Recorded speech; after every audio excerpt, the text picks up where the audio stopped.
Hello, everyone. It is Wednesday, March 23rd, 2016, and that means it is time for a weekly manga recap once again. I'm Nick, here alongside Chris.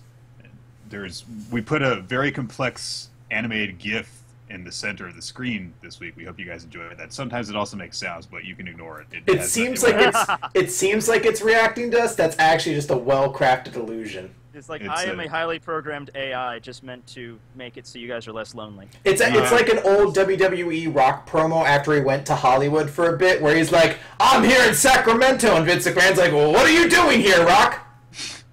"I'm telling you, I'm here to kick your ass. I don't think you have the balls to, Rock." "Don't tell me I don't. I'm gonna come down there and kick your ass." Kick your ass up and down the wrestling reference. I don't know. Hey, everybody. You haven't spent enough time around us. We're going to corrupt you. No. I'll hopefully soak it up after, like, through sheer osmosis, you know, like through the brainwaves. But, yeah, I'm Techie 101. I review Bleach, and, oh, God, that's all I... Okay, yeah, that's pretty much all You're like, oh, this is my life. Oh, God. I didn't realize it until just now. We were going to have Techie on the show in order to talk about manga with us, but he's contemplating existence right now, so it's just going to be the two of us. I don't know what to do when Bleach is over. My life ends. I just fade into non-existence. Like, was he really there? No, I was just this CGI creature that existed just to review the end of Bleach. No. I'm branching out more into Yu-Gi-Oh now, so that's a plus. Reviewing Yu-Gi-Oh chapters or playing Yu-Gi-Oh? Playing games, and Dark Side of Dimensions is coming out, so that's I reviewed some of the trailers, so that's giving me some material to work with, and was thinking about maybe doing some card game tutorials, but everyone's like, no, you suck, so don't do that. I was like, you play a 6 Sammy deck, you automatically just suck. I'm like, whatever. Oh, Nick, there's a special thing beyond even Tekken being here. I mentioned it last week. I'm doing a special challenge this week. Oh. I don't know if you've heard of the Bean Boozled challenge. I have heard of it. It's essentially, it's kind of like a mixture of the Berry Bott's Every Flavored Beans. It's Bernie Bots, you muggle. What I've had those before. Yeah. I'm going to do, essentially, there's, I don't know how well you'll be able to see it, but there's a whole thing of jelly beans in here, and there's many different colors and all that. So there's like one like this, which could either be a juicy pear, or it could be booger. There's like a 50-50, I don't even know the statistics. I feel like they weigh very heavily in the disgusting flavor. That you're either going to get something sweet or something just absolutely god-awful. So this is just a straight-up rip-off of Birdie Bots Every Flavored Beans, basically. What? Did Birdie Bots have... I thought very clearly there were some that were just like vomit, and it didn't look like anything else. There was a vomit. There was a grass one, I remember that. Did it look like something else, though? No, they did not have beans that looked exactly the same. Yeah. Right. They did include charts so that if you looked very carefully, you could tell what it was supposed to be. Yeah, it was like lime and then grass, and it was like a slightly different shade of green. Right. Yeah. Lawn clippings is among here, along with canned dog food, stinky socks, rotten eggs, moldy cheese. I'm gonna eat one for every chapter we get through. Oh, but I want this to be a tight podcast, Nick. Okay. The tightest ever. So anytime we get on a tangent, we're finishing and I'm eating one of these beans to keep myself from possibly coming up with any other idea that may pop into my mind. I don't know. Okay, if you want to run a tight ship, Chris, I don't know why the fuck you got me on here, because, like... It was very poor scheduling on my part. In my live streams, before I got banned from Twitch, we'd be talking about Bleach 1 second, philosophy the next, and the Holocaust the next, so I don't know what... I think those all kind of lead into one another, honestly. Well, Bleach to the Holocaust, okay. Honestly, I didn't even think you needed the philosophy step between there. Well, okay. Good luck on your journey. Maybe the beans will be a reflection of what the chapter was. Like, oh man, this chapter sucked, and you get like vomit. That's really that's what I think. I think the jelly beans will be symbolic of the chapters as a whole. Yeah, best case scenario. Okay. Well, we have lots of things that we could be talking about in order to force Chris to eat. We could talk about how Nick is missing Aztec Warfare and how the internet has erupted over Batman versus Superman, whether it sucks or doesn't, even though almost nobody has seen it yet. I just caught that like literally 2 minutes ago. I found out everyone hated that. Yeah. So, but I think that we'll just kind of catch Chris off his guard at some point instead. You'll be like, Asta swings a sword. Anyway, did you guys hear about Batman vs Superman? Think it's gonna be any good or not? I'm like, God damn it! And it's just like a handful of jelly beans. Eat a damn bean! We're gonna do our recap portion. We can like recap because Chris and I are. I just had to stop. I was like, I'm about to bring up Aztec Warfare. I don't know what it is, but don't, because it's Jelly Bean. You don't know what you're going to get. It's Lucha Underground. It's their version of Royal Rumble. Anyhow. Okay. So, Black Clover is what we're starting off with. Recap portion weekly manga recap because Chris and I are still working on Shinsekai no Iron Maiden. We're gonna have that maybe next week. I don't know. It takes a while for me to like recharge after I finish, so I kind of have to give it like a 30-minute buffer. Once you get older, it starts taking longer, you know. And I don't want to miss any great material, you know. Oh yeah. Okay, so last time on Black Clover, the fight suddenly ended, and Asta woke up after passing out. Luckily, you know, he made it just until everyone had left, and then he reached his limit and fell over. Exactly. Good timing. Woke up in bed, nice and safe, and now he's being used so that they can unseal some spells and find out information about the Midnight Sun. So he follows this guy down the stairs as we get our chapter title, which is the Magic Knight Captain's Conference. I just want to note, this is a chapter with like 30 new Magic Captains and a couple reoccurring characters. But whatever. And a couple reoccurring characters too we haven't seen in a while. Yeah. They're not in the fucking character introduction, but Yuno is again, who does not show up in this chapter. I seriously think it's now becoming the gag of this series that Yuno is always going to be in that spot. And where is Rebecca? Well, she's not an important character. We're never going to see her again, Nick. But I completely forgot who she was. that's okay. That's good. She's not going to be important. You don't need to. So, I also come to think of it, it seems that nobody else from the Black Bulls except for Asta and Yami is in this chapter. So it seems as though basically everybody's gone home except for Asta because he has his magic negation technique and the captains. So everyone else just like, you guys just go home. And, except maybe Noelle is just still hanging out at Rebecca's house and they never came to collect her, for all I know. So he leads them to the two prisoners that they had before, and the Wizard King is there, and basically they say, hey, you can, you know, negate magic and stuff. So can you undo the seal on their minds so that we can access their memories and find out more information about their organization? And Asta responds by going, probably. Which Asta has so many weird goddamn facial expressions. I don't get it. That are all the same because of his, weird glimmery eyes thing. But Although this is the strangest pose I've ever seen him strike before because he's doing this. Well, maybe like Japanese culture is like you have a nosebleed for sexual arousal. Maybe he's like holding back all the excitement. Like, oh my god, the Sorcery Emperor asked me to do something. Well, it's not even just that. The Wizard King himself is a giant nerd too, apparently. Yeah, he's a huge he magic gets super fanboy. excited. He's like, you saw copy magic? Oh, beast magic! I've never heard of that. I'm like, I feel like you should have heard of it. It sounds lame. It sounds like a lot of people should have beast magic. Beast magic. So he's like Elfman. So that's pretty lame. Yeah. Yeah. God, there are like way too many dorks for Asta to bounce off of in this series by this point. And everyone who's not a dork, he beats up and renders useless afterwards. I want like one dude who's just like, "Fuck you, you nerd." That was that was Fueo, right? That was the guy that was the leader of the Lions before he got taken. Basically, he was the serious dude who immediately got like unconscious. He might still be alive. We don't know. He was like the only cool one. Yeah. Who wasn't a dick to Asta. Because, it does seem to be that there are two general approaches. Either you become a dork, or you just remain a jerk. It's like the lamest possible version of that Two-Face line from The Dark Knight. Anyhow, Asta on Batman vs Superman.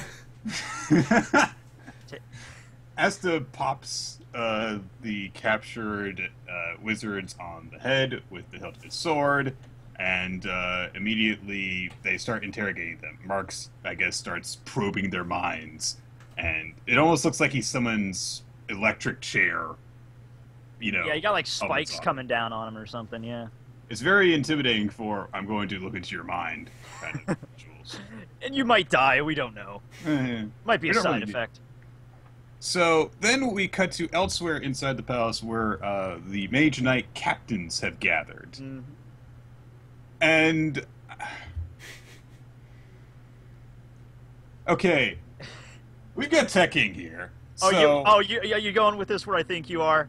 the easiest comparison that you can possibly make. Let me say it. because- Let me say it. I'll see Go if I'll ahead. say it if you got it right. The praying mantis dude looks like Noitora, and the purple ogre guy looks like Mayuri. Well, yes, but where I was more going for was we've seen scenes like this a bunch of times before, Oh, yeah. and the easiest example to point to is the captain's meeting and then the Espada's meeting in Bleach, Yes. where you've got these guys who are of high rank in this organization all gathered together, and multiple numbers of them you're meeting for the first time. Right. The setup for this whole thing, as they're interacting with each other and they're talking back and forth, and we're getting a feel for some of their personalities, especially the ones that we've never seen before, is eventually it turns out that there is a traitor amongst the captains. That is the information they got from this group. I really love that twist. But we don't fucking know anything about these guys. Like we know we know Yami, we know Nozel, and we know Fuego Leon, and the others we barely know anything about. Well, we know a little bit enough about Rosalie,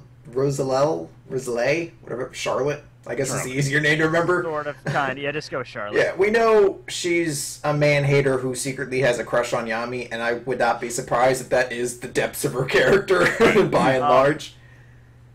I took that to mean like it. I don't know if this is actually going to be like he's a traitor, but it might turn out to be Yami. They might say that, and then it's like, oh shit! But then it turns out like there's something else behind the scenes. I don't know. There are literally only two people that it would surprise me to learn if they were the traitor. Yeah. One is Yami, and the other is Fuego Leon. Exactly. That's why I'm thinking like, why would he introduce like, oh, here's this random character we just introduced. Oh, by the way, he's a traitor. Like, oh yeah, all that stuff we knew about him just, it was a lie this whole time. I'd be pretty heartbroken if Dorothy Unsworth turned out to be the traitor. She said no lines, but the way that she snored and had that snot bubble coming out of her nose, it made me want to trust her and follow her to the ends of the earth. And now she's a traitor? She could I be never- a giant cacti made out of penises. I don't care. If her name is Unsworth, then I love this character. I don't know. My money's on Nozel because I don't trust a man that has a ponytail in front of his face with the the cross thing on it. He That can't just trust is- himself. It's always brushed in front of one eye. He can't see. That's like I'm saying, dude. That's a total evil hairstyle. That's really what an evil villain wears. Yeah. So you've got these 9 potential candidates, and maybe 3 of them it would be kind of shocking. When you think about like the way that the whole thing with Aizen went down, the mystery was unfolding for a pretty long time, and you had gotten quite a while to get to know at least some of the captains involved. Right. Whereas now it's just like, hi, here are these 9 characters, like 6 of them you've met before, but most of them only barely know anything about. Here are 3 new ones that you haven't met before. Why are you going to care if any of them Yeah, are the well, traitor? I mean, with Bleach, it wasn't much better because the whole thing was you meet the captains, and then Aizen had that like fake thing where it was like, oh, Toshiro is the real traitor. We didn't really know much about Toshiro at that point. So, and then it was found out Aizen was later on the big mastermind, but even at that point, we didn't know a huge amount about him. And Kubo kind of backbuilt that with all like flashbacks and everything. Yeah. I'm distracted by the fact that the Golden Captain's name is William Vengeance. I saw it again and I just the stopped. names are transparent as hell. Like, yeah. We got what? Geldor Boinzot. Gleldrip Poison. God damn it. Jack the Ripper, because Yami Tsukihiro, Dorothy Unsworth, Nozel Silva, Charlotte Rosalie, Real Boys Mitter, Real Boys Morty, God. And William What language Vanges. is this? If William Vengeance isn't a fake name, then either his parents were like hilarious, or he's taken straight from like a shitty JRPG. Yeah, that's Looks what like all. he's from No, a no, shitty dude. JRPG anyway. Yeah, Chris, that's the whole naming scheme of every character in this series. Like the name of from some JRPG. That's all it's from. Because these names are like the parents must have hated these kids otherwise. I'm like, oh dear Nozel, Dear Nozel. you shall be king. Your name is Charlotte Rosary. I'm like, who has the last name Rosary? Jack the Ripper? Come on, man. You're basically asking me to be like a bloodthirsty bastard. I don't know. He's like, I just wanted to play chess my whole life. It's like, no, you're gonna kill people. You're gonna get a badass scar. It's gonna be awesome. There's quite a bunch of very kind of exposition-y dialogue between some of them, like Yeah. where they're going, "Oh, well, Gudger, maybe if I could make a whole bunch of money like you, then I wouldn't be the way that I am, you Wink, Mr. wink, wink. Foreshadowing, maybe? I don't know. The youngest one is Rill, and he does impressions of people. Yeah. That's his thing. One of them sleeps. That's her thing. Character development at its finest. William Vengeance is ex-Marquise. Anyhow, eventually there's kind of a tense moment between Yami and Vengeance because... No, like, hold on. I just want to stop for a moment. I want to interject. Good. We all know it's Villiam Vengeance, though. Like It's the audience already knows it. We've already seen. Okay, yeah, Right. like We've already seen that the captain of the Golden Dawn is evil. Like we've Right. seen him in like shady back areas doing evil things. but no, Chris, he's Golden Dawn, so he's a good guy. Obviously. We've no reason to believe that. The Golden I Dawn mean- are all I mean- douchebags, except for I mean- Yuno and the two people we had with him who were douchebags until Asta made them friends. I mean, he's wearing a mask and he looks kind of evil and everybody's doing shady shit. Oh my god, they're playing everybody. I just got that. I would not like, be even shocked. This guy, even if you had never seen this guy before, you would look at him and be like, that guy looks evil. That's my point. I have no idea why this whole kingdom basically looks up to like Golden Dawn, like, oh, they're the best guild, they're the strongest, when it's so transparent that they're evil. If you just even look a little bit, like, just look at their leader and be like, the way he just looks at everything and be like, oh yeah, this guy is, yeah. Like, it could still surprise us, like, I don't know, maybe for some reason they have some super magic implanted in them that's just like, oh, if you're asked who the person was, you blame the shit out of Yami to put suspicion on them or something like that. Exactly, because Yami would make more sense from like a perspective, But we, you know. as an audience, we have to recognize this dude's Oh, yeah. evil, right? Like, Yeah, they're trying to build up this idea of, like, who's the spy? I'm like, why, no, it's the dude who we've already seen be evil. Yeah, we know it, but I don't think like the cliffhanger of this chapter is going to lead to that. It's going to Oh, get yeah. off on like a tangent somewhere. Right. Yeah. So, the captains are all called into a room. Asta looks really nervous because presumably he was found out the first time. He was present the first time when they actually revealed this information. But, you know, they're all still there and they're like, hey, prisoners, repeat what we just found out, what you just told us. What is the name of the captain who betrayed us? And, that's the end of the chapter, is them about to say the name of the traitor in their midst. Dun dun dun dun dun dun dun. My faint hope for next chapter, it starts with them being like, it's... I don't. Hold on, how do you pronounce that? Can I get a dictionary? How do I pronounce this dude's... Phonetic spelling, the- please. The stupid bandit face guy who looks like a robot. He's all fat and shit. You know what I'm talking. No, you need to say hold the on, name. let's Like, plug this into Google Translate, see what we get. it says it's random Japanese gibberish. No, that comes up Fuego Leon. No, I don't want his league name. I want like his actual name. I don't want his summoner title. His summoner title. This is an okay chapter. It'd be more interesting if the captains themselves seemed more interesting. Yeah. But aside from a couple unique designs, all the ones we're being introduced to for the first time are kind of just boring. Yeah. I mean, even the ones that were introduced like a few chapters ago, we still don't know a whole lot about. Yeah. Like Jack the Ripper's the bloodthirsty dude. That's it. He's the Kenpachi. He's the Noitora. That's my thing. That's my thing. I kill shit. It's also weird that we're getting, like, I guess we have to, because it's, like, the foundation of this world is the magic captains. But it seems sort of like this is usually like a really interesting sort of chapter when these are the villains and we're getting to meet like the villain group for the first time as opposed to like all of the heroes that we probably won't be hanging out with for a while because all these guys are magic captains in their own units and everything like that. Yeah. But again, you said Bleach did the same thing when we went to the Soul Society. Maybe something will happen. Although here we kind thought of that they develop were the villains at the time. them. Yeah. And even then, Yeah. when they turned out to be quasi-allies, half of them were still being antagonistic, so... Oh yeah, Still worked totally. out. All right, so I have to eat a bean for this. God damn it! I got black. Oh, So- that's probably that's gonna be poison. Black can either be skunk spray or licorice, and I'm not gonna lie, I don't like licorice. So there's Dude. really a no-win in this. You and me are blood brothers there, because licorice is the worst candy that's ever existed on this planet. I just Oh! it's licorice, isn't it? Oh! Damn you! Oh! Okay. So I want this to be described with as many adjectives as possible. Go. Oh, it's like you let a grenade of dirt off in my mouth! Like a grenade of dirt and trash! So that's going to be my new single in my grunge band. Oh. Grenade full of dirt and trash. Yeah. Oh, God! Machine go back to the 90s and start the whole grunge thing. Got a skunk sprite. Oh, wow. Ooh. Now, is there also going to be a licorice one in there, too? I mean, there's plenty of other black jelly beans in there. Presumably one of them has to be fucking licorice. Unless they just troll everybody, they send you a box of nothing but the shitty flavors. Ugh. Alright, carry on. Okay, let's move on to Bleach.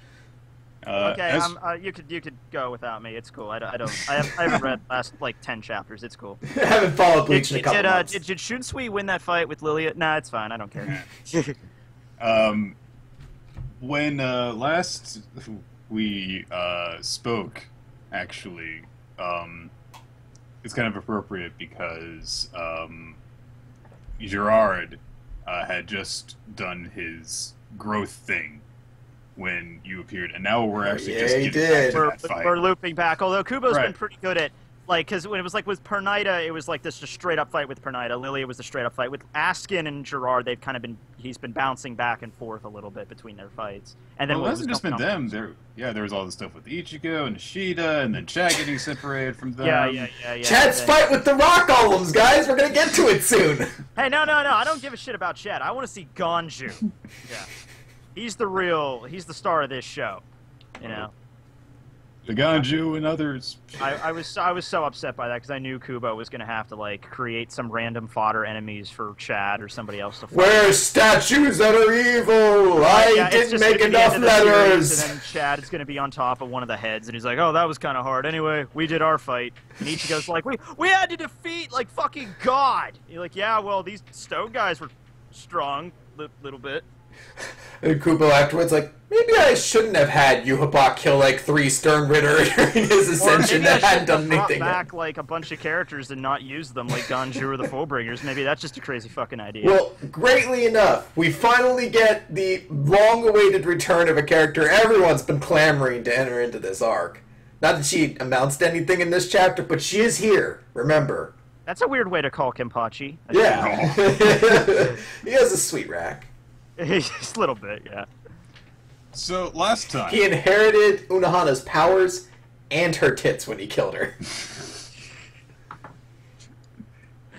Well, she is dead, never coming back. We had to get that in there somehow. So, last time, Grimgel Mortal Kombated Asinaklevar's ass. Just straight up fatality, hand through the chest from behind. Temple of Doom, that shit. Well, it didn't quite Temple of Doom it. He did not set the heart on fire, although he did explode it. He did crush it. That's good enough. I was so glad when I watched your recap of that last chapter to see that you were just as confused by how the hell exactly Grimjow got there as we were. Oh my god. Because it was like, okay, I see the path of stitching on the ground. How did he just come in from the outside? Did he rip it open and come back? What happened? That wasn't as bad as the other thing I said when Uehara, like, disassembled his arm and then reassembled it exactly the same way. I had no idea what that was. That's all the comment section in that video is. Like, he obviously reconstituted his muscles to make him stronger. It was so obvious. But he doesn't explain that. He explained everything else about his power. It makes sense for the power. My confusion was, like, his arm... it's exactly the same, just with stitches. Like, if he wanted to be stronger, shouldn't it be, like, more muscle mass or different color or something? Give me some visual cue here, Kubo. Aside from just having stitches all over. I mean, the stitches are badass. He kind of looks like a zombie now. Well, Kubo's definition of a zombie, but... Right. Yeah, but anyway, continue, I guess. So, Asinaklevar is like, oh, you're moving again. Grimjow's like, how are you still breathing when I've crushed your heart? What the fuck? It's kind of fucked up. Look at you over there. So, Urahara flat out says, I actually came across Grimjow when I was on my way here, and I made sure to heal him so that he could help me out. And I figured that he would be able to actually assist me because when Arankars have their masks torn off, they can actually completely transform their spiritual pressures because they've got Arankar type and they've got Hollow type Reiatsu. So I can still taste it, Nick. By the way, I can still taste it in my mouth. So does it taste like a skunk, just like sprayed right in your mouth? It smells like a skunk farted into my mouth. If we stop in the middle of the chapter to talk about the beans, does that count as yes, this does count as a tangent. Okay, do it. What? God damn it! I got another fucking black one! That's racist, Chris. That's racist. Okay. Either way, you're screwed. I don't want it to be licorice, but that skunk was so bad. Licorice. This one's just licorice, we're safe. It's still not Is it good. regular licorice or black licorice? Well, it's black licorice. I was gonna say. Still not, still pretty No. ill. Okay. But it's not skunk, so we're just carry on. So anyway, so Asuka Nakavar accuses Urahara of actually somehow having thought this far ahead to this point in the confrontation. Urahara says, "No, I didn't actually anticipate this. I just figured it might be useful. I have 1,000 precautions, and even if one is, if even one is successful, that's great. But I, prepare for every single possibility. That's just how I am." Yeah. No, you're not. You just got lucky. He just got lucky. He's like, oh man, I can't believe that fucking worked. It's like, my only other idea, I was going to throw this wet sponge in my pocket at you and hope that your weakness is water. Yeah. I I have some Tic Tacs in my hat. I was gonna I don't know, chuck at you. I don't know, man. was going to see if minty freshness maybe was your Achilles heel. Your weakness. So this part of the conversation actually isn't, too, important. It's when Asuka Nakavar then says, "You're kind of crazy," and Urahara explains himself by saying, "Well, this is a battle. If you lose, you die. So preparing yourself to death in order to avoid death, that's something that all of us do." So this I haven't heard that actually, one before in Bleach. all right, but this is actually a little bit, this panel where, Urahara is speaking very seriously. Yeah, he's all, got all like, his battle shadows scars and on him. shit. Yeah. This is a bit of, character insight for him. Because we've known for a long time he's this chess master, he's a manipulator, he's got all these different things set up, these fail-safes. If his one plan fails, he's got a backup plan and another backup plan and so on and so forth. It's for just a very simple reason, which is because it's important that I win. I don't really know if you look at what motivates him as a character at this point, because he's very similar to Mayuri in that he's kind of like a scientist, and maybe he just wants to progress for the sake of that. But if you just boil it down to I was just in this to win, I'm I don't know where this is going, because he hasn't really expressed a lot of interest in stopping Yuha or anything like that. Not really.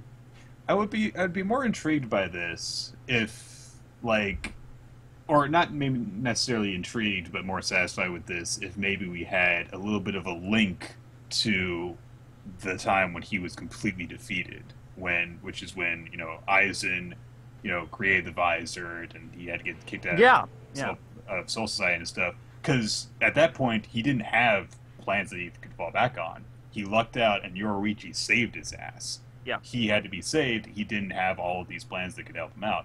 And so that could, if that is given as the reason is this is why I'm always over prepared for everything, is because I can't accept another failure of that scale. I can't allow people to die because I, didn't do everything I could do. This would be more interesting. I don't know, because of course he's dead now, obviously. Oh yeah, I mean, we cut away from him when he's collapsed and he has nothing left. He's dead. Yep, he's dead. Yeah, that's typical anime logic, manga logic there. Ignoring the fact that Asuka Nakavar keeps on going, I'm dead. I'm alive and I have something else to say. I'm dead. Although it did bring up a very interesting point, and some people were asking me this, does the reconstructive power of his Bankai disappear when his Bankai goes away? And I think it does, because we saw his Bankai collapsing and the stitches began to bleed. So, I don't know what that means. I don't know if the stitches go away or whatever. But Uehara's last words are I guess I gotta leave this to you, Miss Kuchiki and Mr. Kurosaki. So, the interesting thing here is, Ichigo, obviously, because he's, the main character, he's oh, you're our hope, you young Jedi. But then you have Rukia, and I'm like, oh, okay. I mean, I guess she could do something. I mean, like, sure. She's supposed to be the female lead. I've been saying this for years. I mean, it makes sense that he would say those two characters because those are the two that he has the most connection to. You know, more so than like any of the captains or anything. He's more acquainted with Ichigo and Rukia. But you're right, because Rukia was not with Ichigo's group. No, she was separated, and I mean, I would love her to do something else with her Bankai. You know, I'm an Ichirukia fan, just a little bit. What does this have to do with? Are you saying that Urahara is just a shipper, and that's why you said the two? What do you think? Hey, Ichigo and Rukia were mentioned in the same panel. That is credit right there. What do you think I'm going to mention in the review? Yes, Chris. Question. Go for it. How was this chapter 666, and it didn't have a cooler name than Empty Puppet Temple? I know! I'm like, come on, Kubo, this is where you're like, Satan walks among me, or some Kubo-esque title involving hell. First of all, it's not chapter 666. It's chapter Murokumu.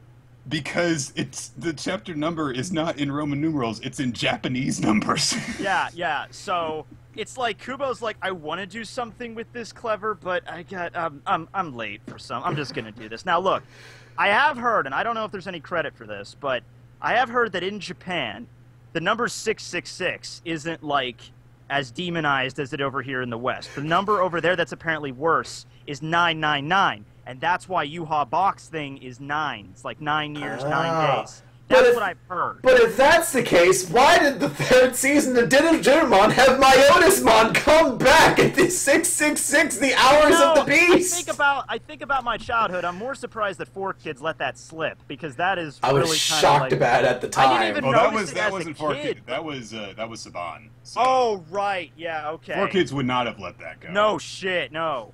But it was still awesome. I was like, holy shit. Mom, come in here. Digimon's bringing up Satan.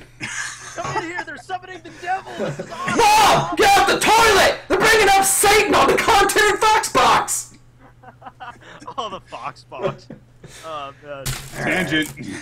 And then, oh my God, they defeated Satan with angels. This is so Christian. Oh. They did just flat out have a devil and an angel at the. And then they had they had two angels stab small children with arrows, and then they were able to warp Digivolve like War Greymon and everybody, and that's All right, so this one could be either peach or barf. So it's another like I'm really not excited about the good flavor kind of one. Carry on.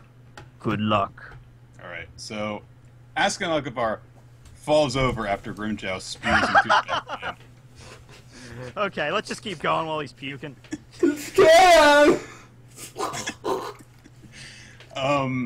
But then all of a sudden, pressure descends on Grimjow and Urahara, and they start to collapse.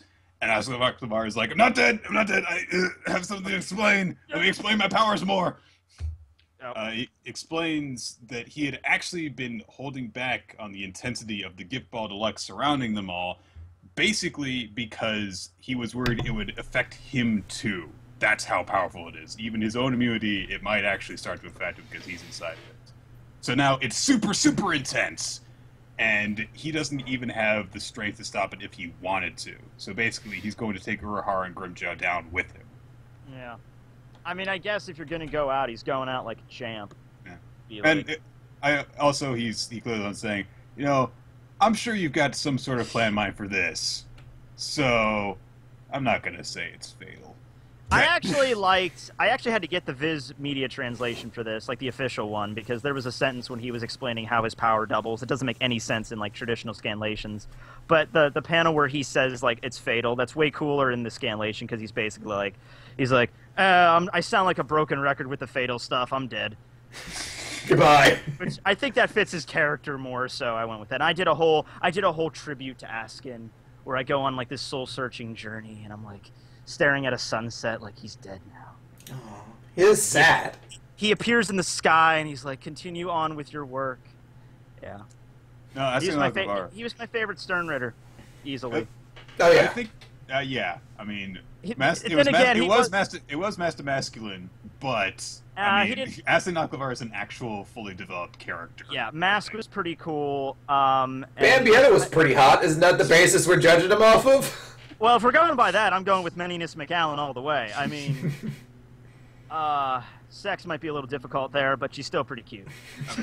I mean, I'm going for Pepe. I know what you guys are talking about. Yeah, I like that dark chocolate. He does the love bean. You'll be all over him.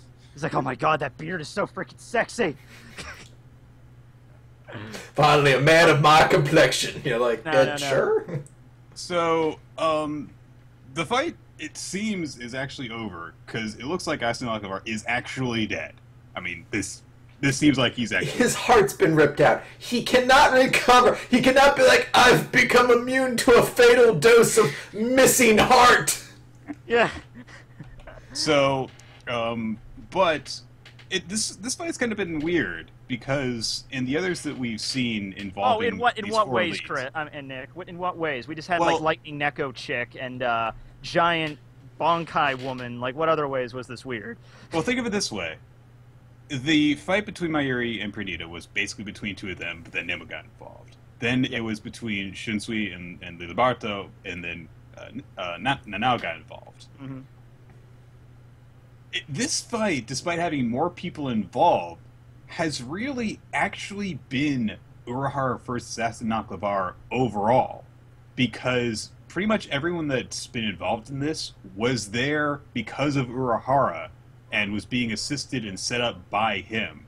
He gave Yoruichi the injection Yeah, to the immunization. force her drug, into yeah. his lightning sex slave girl.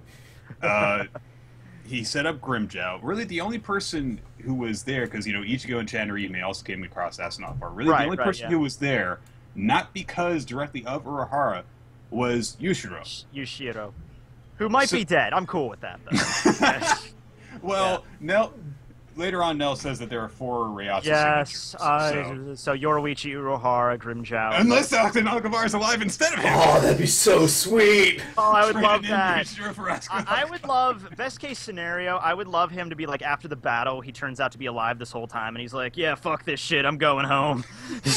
I'm just gonna go work at Starbucks, I'm not even gonna vote this shit anymore. So, it's weird because more people have been involved in this, but Yes. in a way, it's been more consistently Urahara versus Asuka. That's what I'm saying. I've said this about Askin a lot, but just think about all the stuff it took to take this guy down. Like, he had a fight with Nimaya, which he would have won if Korinji didn't get involved, and that wasn't even like, he didn't even use his full power in that fight, but he was winning. And then you had Yoruichi, Shiro, Ichigo, Chad, Orihime, Urahara, Grimjow. Just like ridiculous amount of effort to take this guy down. So at least I'll give Kubo credit some here. He made a pretty interesting character that had an OP power, but it took like an OP resolve to finish him off, kind of, with all the people he had to fight. It was a satisfying fight. I should Yes, actually probably. Now, I think actually. let's move on to Yami versus Byakuya and Kenpachi round 2, Redux version track Alpha Omega. Also featuring Hitsugaya this time. No one cares. But he's the most popular character, or so I've been told by DeviantArt. You know what? I say that too, but that was done by a popularity poll a long ass time ago. I don't know. They haven't done a popularity poll in a long time. I don't know Well, if he it's still 'cause would Bleach be the is- favorite character. I think it's just matter like Bleach's popularity has kind of downturned a bit. Well, it's not that. That wouldn't be it. No, because Naruto what? and One Piece don't do popularity polls very often either. You know what? Fuck it. I'll do one. All right, I'll figure it out. So yeah, we closed on that scene with Nell basically being like, "Huh, I have to go inside there and actually and save them." Okay. Yeah. Someone was saying she might die because the way she was saying it, like, "Oh, I Right. wanted to see Ichigo again, but I have to make 2 round trips now." But well, at least Nell's back. We actually Thank do God. see the opening in the gift ball too. We see the stitch pattern. Yeah, it makes sense. I just want to know, like, did his like stitch pattern go outside the gift ball and then make that? Like, how does that work? I don't know. Right. Never I seriously don't know. And also, it seems as I guess the implication is that it's closing back up, or I don't know. Hmm. Yeah, I think it is, or at least that's probably the implication because the ball is closing back up while it's also exploding. So yeah, okay. Anyhow, we cut away as the people inside the gift ball collapse, whereas Gerard is just going. It's a pretty great panel, honestly. Yeah. Pretty Where are sweet. his nipples? Nipples! Doesn't need them, Nick. He's a man. Wait till you get to the nipple-flavored bean. Oh God, I want to at this point. That bar flavor is so bad to sit on. So what barf are we talking about here? Are we talking Don't about... do it. I can't do another one right now. Just finish Bleach. Okay, well, it's not much better. Hitsugai is still fighting with Gerard, but then suddenly Byakuya appears. He's got Simba and Sakura going on. He blocks an attack. Yeah, the Bankai. Hitsugaya, I've read 2 versions of this chapter now. Yeah, the joke he makes, kinda. Right. Yeah. It's more subtle in the official version than It in is. the It first is. version I saw, where it was really weird. And I honestly think that it is far more out of character in that version than it is in this one. Okay, which one's more out of character? The original?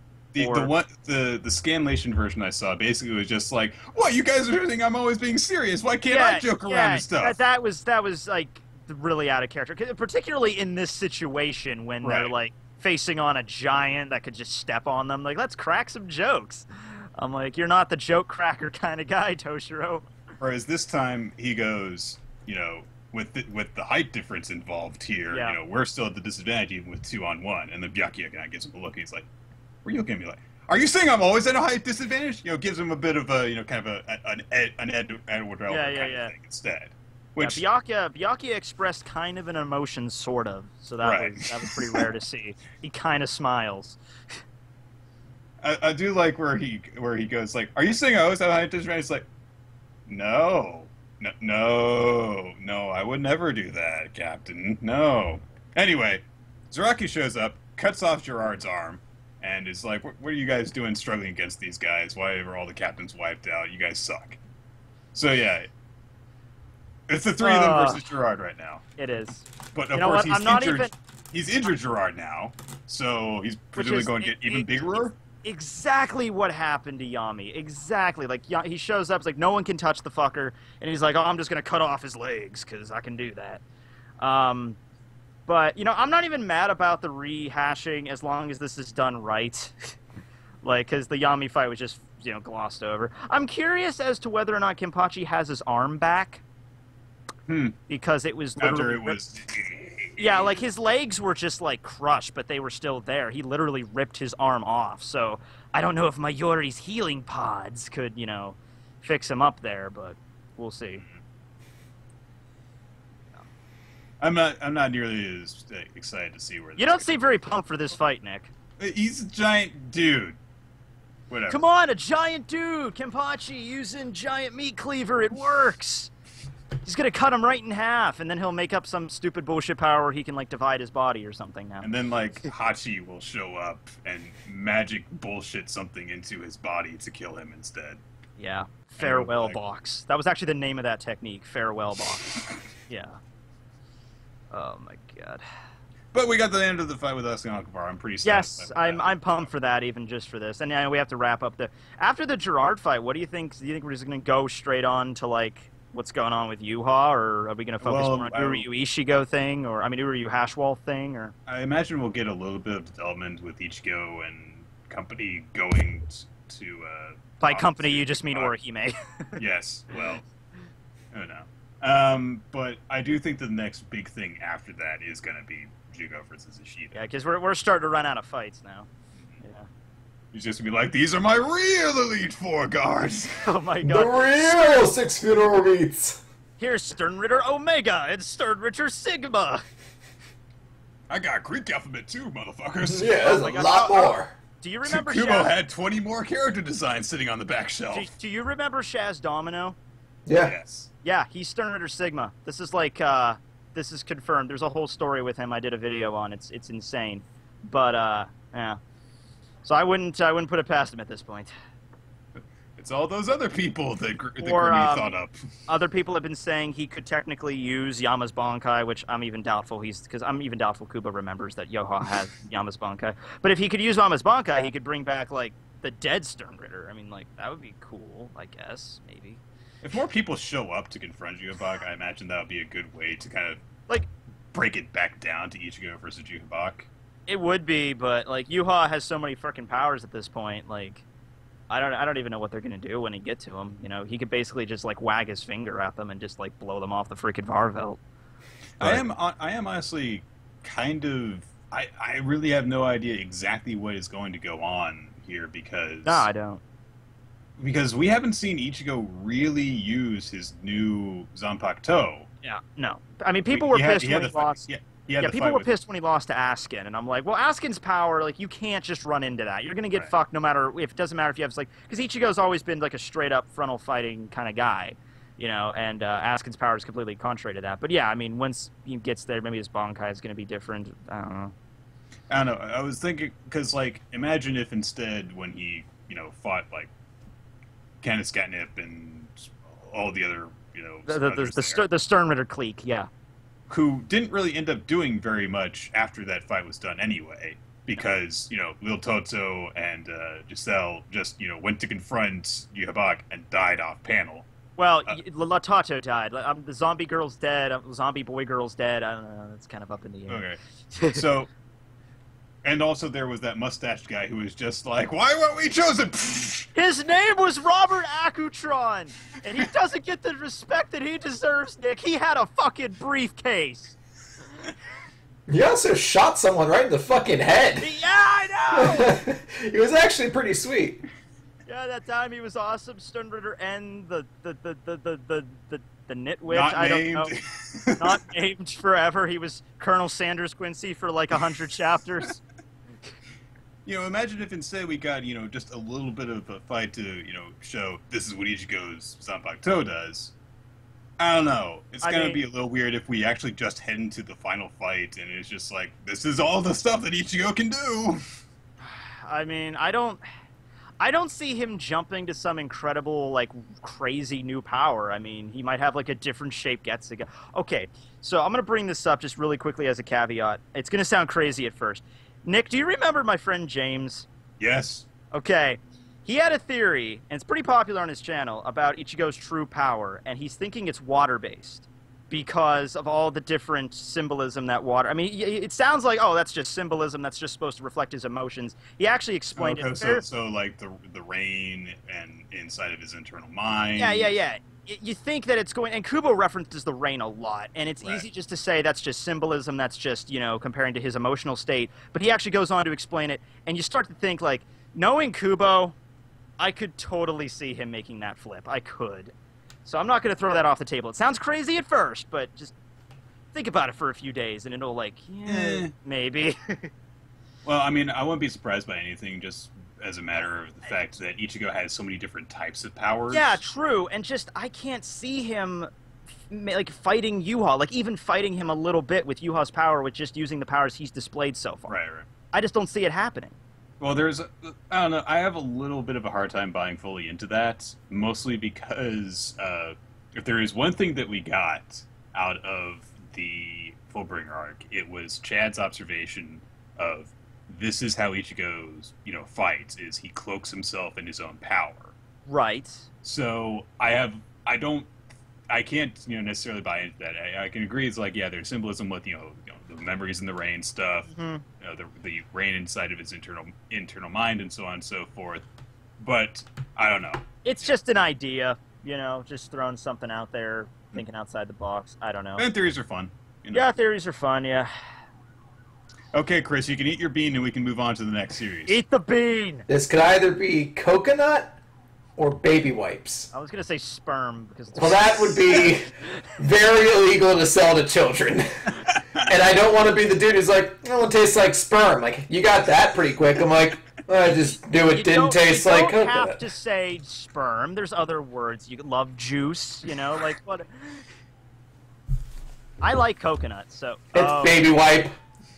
So what, does it just taste like baby powder or like a men's room? It tastes like wet fucking soap and...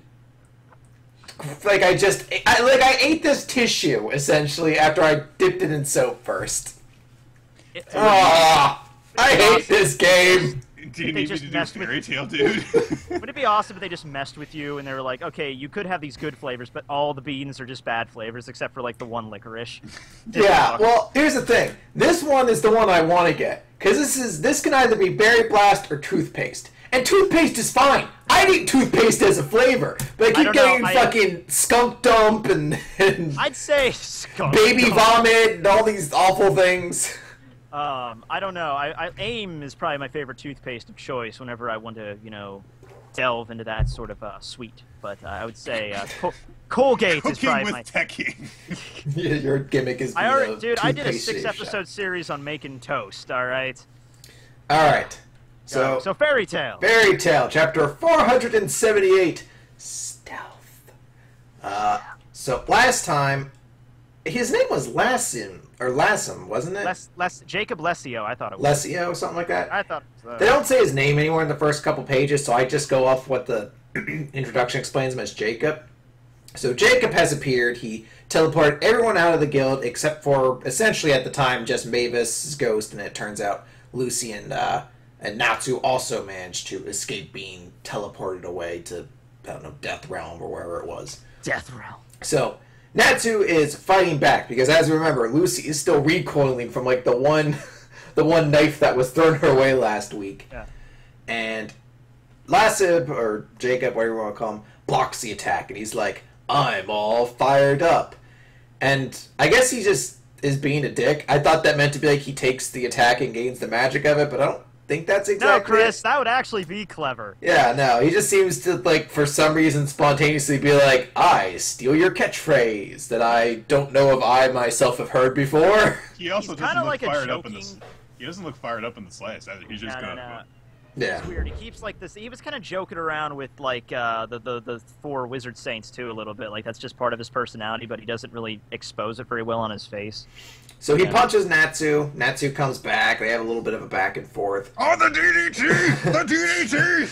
And all of a sudden, he's gone. It's a complete mystery. And everyone's like, "Where is he?" And he's like, "I'm here." And instead of going in with like a killing technique, like an Yeah. assassin would, he's like, "Elbow to the back of the head."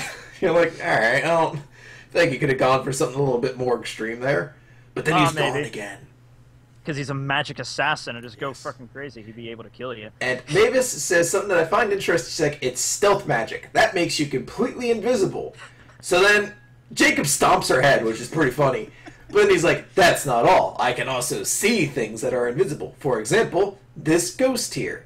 And I'm like, I didn't think that she was invisible. Yeah, I thought she was like transparent. Like Yeah, I thought she was just something that magically could only appear to members of her guild and isn't actually tangible. Like, Yeah, it's one thing to be able to see her. He's kicking her in the face and holding his foot on her head. Like, he's manifested her to a whole new reality now. This is my magic. It's called child abuse. So, It is a very bizarre sequence, especially because, the last chapter involved a very uncomfortable child torturing scene, and this time he just stomps on her hand and she goes, "Ah!" And then you can see her little leg kicking against the ground and stuff while he pins her down. It's like, Save suddenly me! child abuse is way funnier in Hero's mind. But that's Oh. okay, because this is a comedy chapter for some reason. Yeah. So Lucy's like, "Well, I know how to counter invisibility," and she brings out Loki, and he uses his light powers to basically make it so you can tell where Jacob is, because even if he's invisible, he can still, I guess, cast a shadow, that sort of thing. So Jacob's like, "This guy's going to be a problem," and he does something, like he punches, and it sends Loki flying, but everyone reacts to it like it's something crazy. They're like, "What was that?" And it doesn't seem to be exactly explained for the moment there, but it seems to come up later on as he throws things and people start being like, "Ow, ow, ow, ow, ow." They're like, "I can also turn everything invisible. I'm Absalom from fucking Thriller Bark, but not interesting." It's weird because Less of a pervert. Actually, the opposite of Absalom. Really, Yeah. if you think about it. he's just throwing weapons at them. Yeah. So I still don't know, because, he rears back and he does something. But it's almost like if this is meant to be a weapon, it's almost like he's swinging a giant hammer in order to cast the impact that he gets. Like a battering ram or something like that. Right. which I don't know. They have guns in the fairy tale universe, right? Yeah, because of like Alzak and stuff. You think that would be a more useful invisible weapon? But, Yeah. I don't know. Because he says his magic is like, I can erase and vanish things. That is the power of my magic. I'm like, you were called a magic assassin. I assumed your magic had to deal with killing people. He's like, no, No, I could just send them to a parallel dimension. I'm like, oh god. Assassination! Like, I'm gonna starve here. Assassination! Non-lethal assassination! I'm a pacifist! So, he basically is just making daggers and whips invisible so he can attack people from angles they can't see, and I guess this is like the one time Fairy Tail doesn't just have the natural reactions to dodge them, which I guess will probably be the way they beat him. But he pins Natsu to the floor, like he uses some fucking like kung fu MMA shit to be like, boom! And he has Natsu pinned to the ground with his arms behind him. And he says, take a look of the sight of the woman before you. And then all of a sudden, Lucy's clothes disappear. Yep. And Sure she is do. left in her underwear. Now, let's take away the fact that this is very strange and The unnecessary. Spriggan 12, the strongest wizards in whatever that country is called. One of them's fucking around by taking off clothes. Oh wait, you're the second one that's been doing this. Yes. But in particular, I like the notion No, this wait. implies. Third. Because Brandish got Lucy to get in the I bathroom. know, that's true. I know. So I just want to know what this implies, because Lucy, when she got trapped in the clock, it made her naked, and she came out. She put on, she activated her stellar spirit dress thing. Yeah. I guess part of the stellar spirit dress thing is also like, well, I'll put underwear on you too. I'm not a monster. I don't know if Hero's... But that can just be magically countered. Hero's just like, I haven't drawn Lucy naked in a while. I just kind of want to, yeah.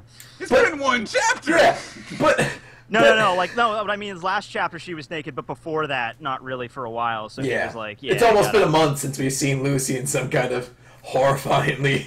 I mean, there's only so much satisfaction I get off of drawing Sherry naked, you know? Yeah. I'm like, but- I get so pissed by this, because I'm just like, come on, dude. The Spriggan 12 were built as like these serious, supreme badasses.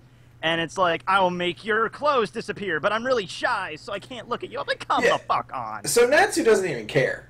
Of Like course this not. guy, He's the like, guy did this. secret. He's like, "This is my plan. This is my eureka moment. My turnabout that just has you hooked. You will be so ashamed at the fact that your compatriot is in her underwear that you couldn't possibly react, despite the fact that I've pinned you to the ground where I know could what? very easily kill you right now." You know what would be hilarious if, because Jacob really doesn't really have any idea who Natsu or Lucy are. He could have just said, "Oh, that's my girlfriend," and be like, "Oh, well, this plan of mine just got completely derailed then if it was used on a couple." But whatever. Yeah, well, see, that would be a lot of insight for Natsu to have in the moment. So instead, he's no, just no. like, No, what I mean Lucy's is a he whore. could have done this. This is like his serious, like, supreme move. He's thinking, "Oh, they'll never be able to come back from this," and it's like, well, dude, there's many ways. Just break his arm.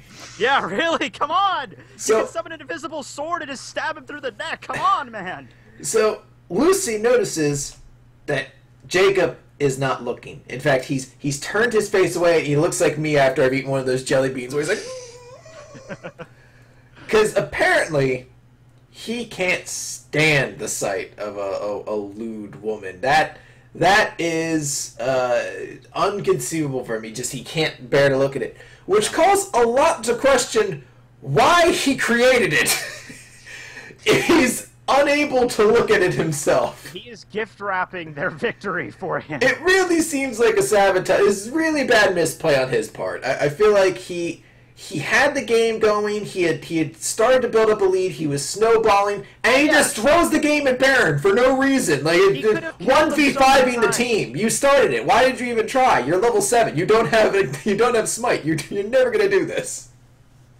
It's almost like Hero is like, I really want to draw Lucy in her underwear this chapter, but it would make no fucking sense. Oh well, I guess I'll just bastardize Jacob's character. It's cool. He's a new guy. They won't care. It did But- seem very strange that he was kind of billed as like, I'm this suave, badass assassin who snuck into your guild and kidnapped everybody, and now I'm like, hey, you, get me a drink because I'm so cocky, who gives a fuck? And now I'm just gonna take off all your clothes. Oh, better turn my face all the way around because I can't look at like something like that. Don't you do anything while my distraction's turned elsewhere. And it gets really, really kind of creepy At because the end, yeah.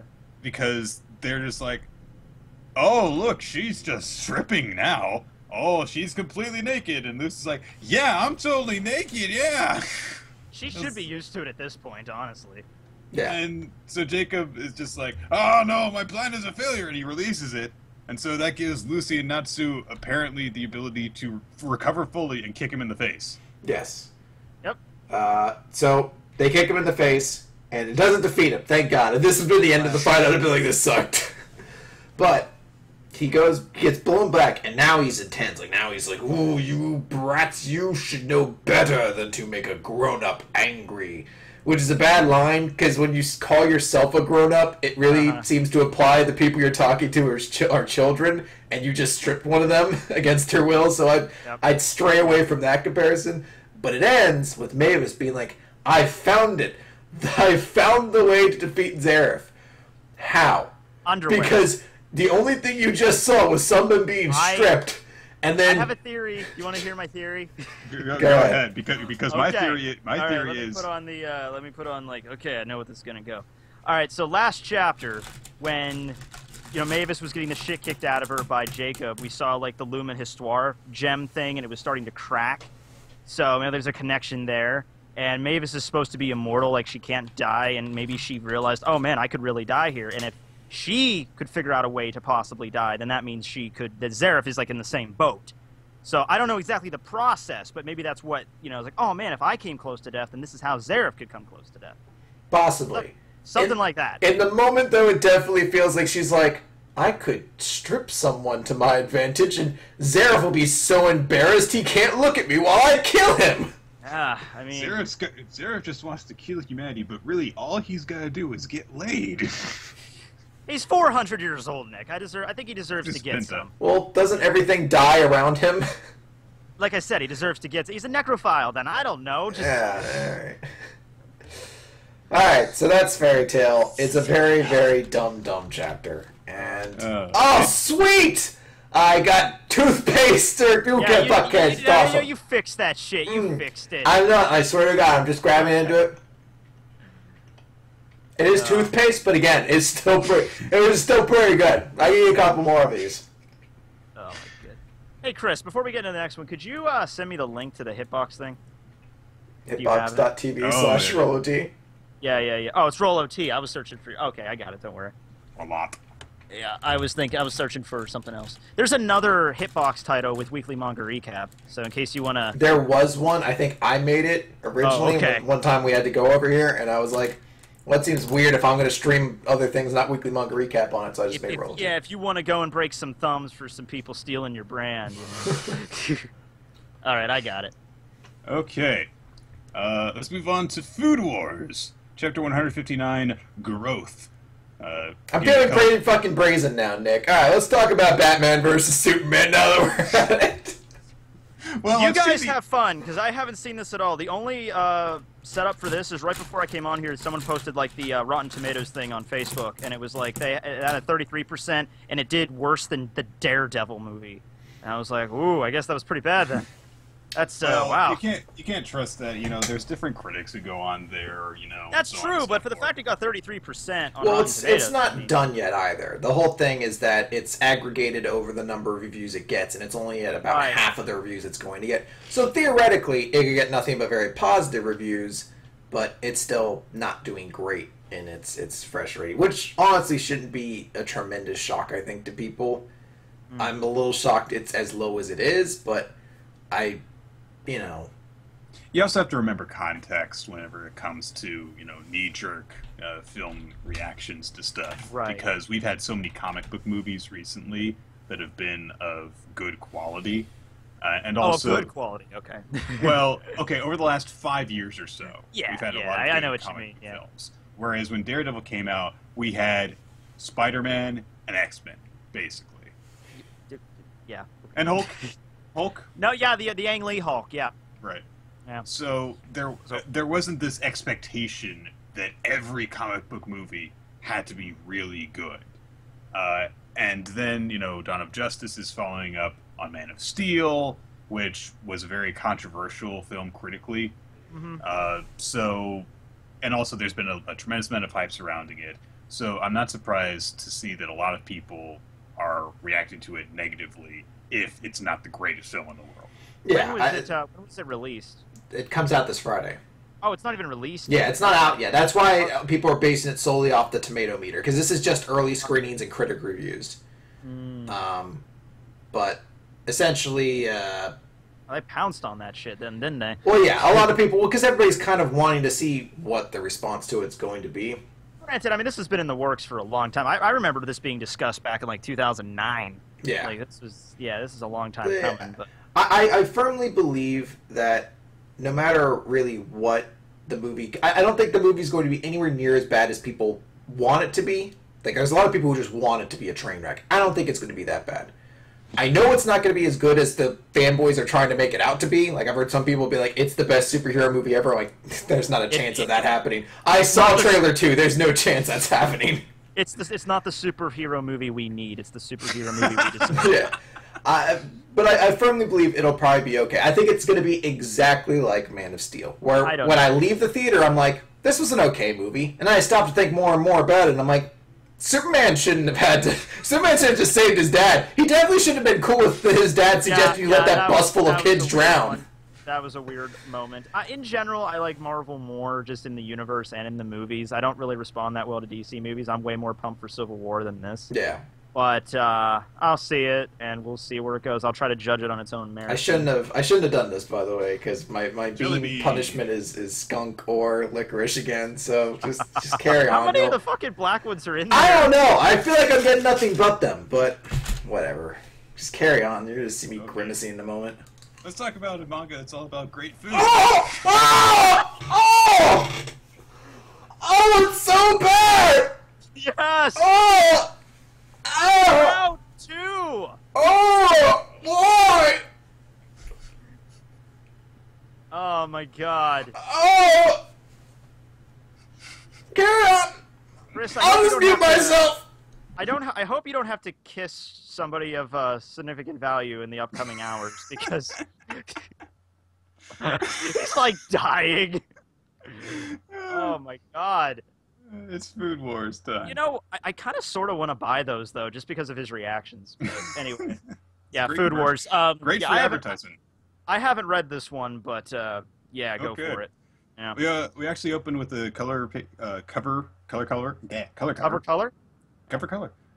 It's the Nikiris all happy and celebrating together with Alice and Erina being childhood friends and stuff. And Senseiman looks happy because they're happy. It's like, oh, and now their lives are a wreck. Erina is back in the Polar Store dorm. And she's just kind of privately thinking to herself about some of the stuff that Soma had said. You know, I was like, okay, you know, there's stuff I don't agree with, so I've got to do something about it. And then all of a sudden, Ishiki just ceiling cats her.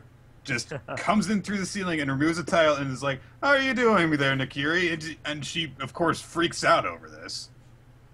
And he's like, oh, it seems like you're like the only one who's still here. Even Fumio's gone. That's kind of weird. And he actually descends on a rope in order to talk with her in the room. So, yeah, he says, oh, you know, it should be about time for Alice's Shokugeki. So you want to go check it out? And Erina is surprised to learn this. Why does she have a Shokugeki? Which I'm wondering if this is going where I think it might be going, considering the way that the chapter ends. But we'll talk about that when we get to the end. Does it involve food? Probably. So Rentaro is reacting in shock over the fact that he's just lost his Shokugeki to Kurikiba. And, of course, last time he observed there was a thin layer of green in the filling of his whatever you call it dish. But it's explained that the thing was actually crepe, a spinach crepe. And so there are vegetables in it. So, Chris, you didn't get it exactly right in terms of what it would be, but you were definitely on the right track in terms of the seeming inspiration that Kurikiba got for this. He doesn't say Huzzah! He doesn't say. He doesn't actually mention Megami flat out, but considering the stuff that we've seen in terms of the modern style with Alice, And the fact that he explains in great detail that he used a bunch of spice, which he would have gotten from Hayama, it seems as though, yeah, all of the people that have been around him, he's learned from. So, from somebody that doesn't really read it all that much, is like the big cliffhangers of a Shokugeki no Soma chapter, like, I wonder if he's going to use spinach in the next chapter. It's a lot of like, there's another trick to my dish. Why don't you try pouring water on it? And then you pour water on it, and like fucking like Jello shoots out like like a whale orgasm. Like, I'm like, wow, that's a pretty sweet dish. You haven't added the honey mustard yet. He added the honey mustard, just like boom. Like, I should dip a jelly bean and honey mustard, see if that helps. It just added the honey mustard and it redefines existence. They explain that the difference between Kurikiba's dish and Rentaro's is non-uniformity. Basically, Kurikiba mixed his different ingredients together in a more interesting way than Rentaro did, which was basically, I'm just going to wrap it around, whereas Kurikiba's has different pockets of different tastes, so you get a different experience as you're biting into it. But that's not really the big focus of the chapter. It's more on a flashback that Kurikiba has to explain the development that he went through during Stagiaire Week. And as luck would have it, he wound up being in a curry restaurant for his Stagiaire. Or one of his. I don't know how many fucking ones they went to. It was never explained. Yeah, it was Stagiaire Week, ... over the course of a month. So, he was struggling to get through it because, his food wasn't up to snuff because he was struggling with curry. He wasn't reacting well to the customers because he was fired up all the time and chewing them out and yelling at his boss and all that stuff. But we eventually get a conversation that he had over the phone with Alice, where she told him, this isn't the end of the road for us. We have to show everyone up after losing in the Classic. We have to improve on our failures during this. And so Kurikiba basically buckled down and is like, okay, I'm going to master everything that I come across. I'm going to master spices and the tricks to using them. And that is why he's evolved. And after he finishes this flashback, he trash talks Rentaro a bit more and says, your dish doesn't have any heat to it. It's cold as ice. I'm Arnold Schwarzenegger now. I know. Oh God, no! I can't go on a tangent. I gotta let these icebreakers do their work. Kurikiba wins, and that's the first victory over Central that anyone has gotten. So they're like, all right, awesome. Let's see here. Everyone's celebrating this, and then Azami is in attendance, and he starts. Oh, is this tension? Are we doing tension now? Okay. I don't know if he's being douchey. I think he's just always a very restrained guy. So I think even if they were like the Lifetime Achievement Award for being awesome, Azami Nakiri, he'd still be like, applause for me. Yes. I just remember in the first Harry Potter movie, there was a scene with Snape, and he's like clapping, but he's doing it like this. And I always remember that scene as a little kid, like, oh God, Snape, you're such a pretentious asshole. It's just. I'm Alan Rickman. Yes. I can be. I'm Alan Rickman. God rest in peace, Alan Rickman. And I mean, literally, he was God. Rest in peace. So Azami congratulates Kurikiba on his victory, and everyone there reacts in shock that Azami is in attendance. Like, literally everyone. Like, people in the audience are turning around. The judges are turning around. The students from Central are like, oh shit, Azami is here. Alice is the last one we see reacting, and she turns around looking all serious, and she just says, Uncle Azami, it's been a long time. I'm sorry, Chris. That was a bit too serious for the Valley Girl bit. I don't know. So. Uncle Azami, it's been a long time. You can't really do that very seriously. Hey, Uncle Azami, it's been a long time. That sounds a little too sexual. It's been a long time. I don't know the story between these two. Given how well, it's uncle and niece, so it could still be sexual. Given how creepy Azami's relationship with Ariana is.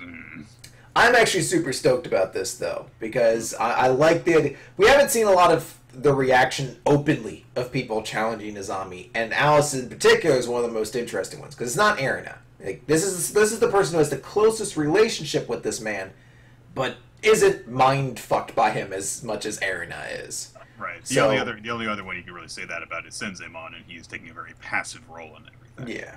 So I'll be very interested to see what happens here. And I just said maybe this does apply to why Alice was or Erina was earlier like she's having a Shokugeki, but you know maybe Right.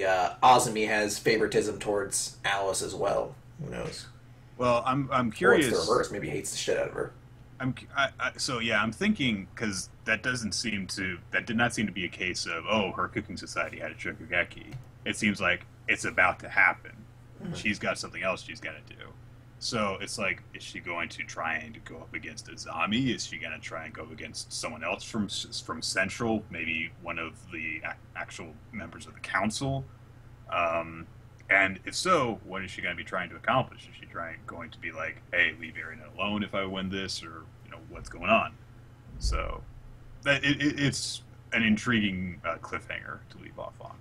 I'm super stoked for it. I'm really excited. It's a very good chapter. It was fun. I'm glad we got to see more of Kurokiba kicking ass, and I got down to your jelly bean. I'm saving these because you're going to be useful in a moment. I'm pretty sure. I like the Azami's character design. He looks pretty cool. Oh yeah, he's great. Okay, Chris. Here's another fucking black one. Not since I reincarnated myself in the 1920s have I hated black this much. And then like Obama just comes up behind you, just punches you in the face. I'm just like, it's not about this. Your jelly beans suck. Eat your jelly beans. If you live in Harrisburg, you might want to watch when you just say, "I hate black." All right. As Chris is torturing himself via his tongue. Ah! Help! How many of these skunks are there? Ah! It's like it gets worse every time. That shouldn't be possible. You should build up an immunity after a while. Do they not have fucking kids working on this? Someone just commented, "Black beans matter." Oh, I love black beans. They're just shit. Oh, if someone walks in, it's gonna look like I just jerked off 7 times in front of my computer. It's gonna be fucking used to. Oh. Mm. You'll God. It never washes out, Chris. It never Oh, how washes many out. fucking chapters left this week? Oh, you got like all right. 5, right? Let's talk My Hero Academia. Oh yeah. Chapter 83, Loss. Last time, the good guys lost. Oh, you just spoiled it for me, Nick. Come on. Basically, Bakugo's been captured. Interestingly, only 2 characters featured on the little thing at the beginning, even though there are a lot more featured this week, are just Midori and Bakugo, which I think, given what's happened, is actually pretty appropriate. Basically, we see a bit of silence, a lot of silent action for the first couple of pages, where all the students are trying to regather themselves and get to safety, carrying their injured and so on and so forth. Uraraka and Asui catch up with the rest of the group who went after Tokiyami and Bakugo, and they just see Bakugo, collapsed on his knees, yelling out in anguish because Bakugo's been captured. And then we get a bit of narration to basically, just bring everything up to speed. And they're like, the word didn't get out until 15 minutes after the villains escaped. And so, rescue crews showed up. Of the 40 students, 15 were in critical condition thanks to the one villain's gas attack. 11 had other injuries of varying degrees. Only 13 managed to escape without injury, and 1 was missing. And of the 6 pros that were there, those being the Pussycats and Aizawa and Blood King, 1 has a serious head injury, and 1 could not be found. Nothing was left behind but a massive blood stain. fun. It's kind of dark. It's a wild night they had. I'm also not cool with the people in the chat who are like, let's talk about Nisekoi Yu-Gi-Oh! This week, so there has to be more jelly beans. I'll bring up Nisekoi briefly because it's. Can I not count that? I won't say a word on it. Nick, I mean, Zero Chris, rules. I would love it if you just, like, poured them all in your mouth at once. That would be... Oh, I can't even... Imagine. Oh. Well, I mean, some of them don't hit you until you chew for a while, so I couldn't even, like, the moment I eat one that's, like, skunk, I'm like, oh. Carry on. So, the summer training camp is ended in disaster, and we get a conference between the teachers of UA, who basically they're like, we kind of took this whole villain revival thing too lightly.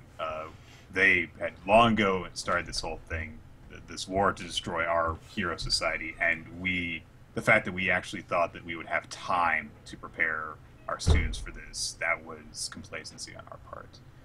And of course, All Might is like the most broken up out of everyone. He's just, I can't believe it. I should have been there. I was, relaxing while everyone was out there fighting for their lives.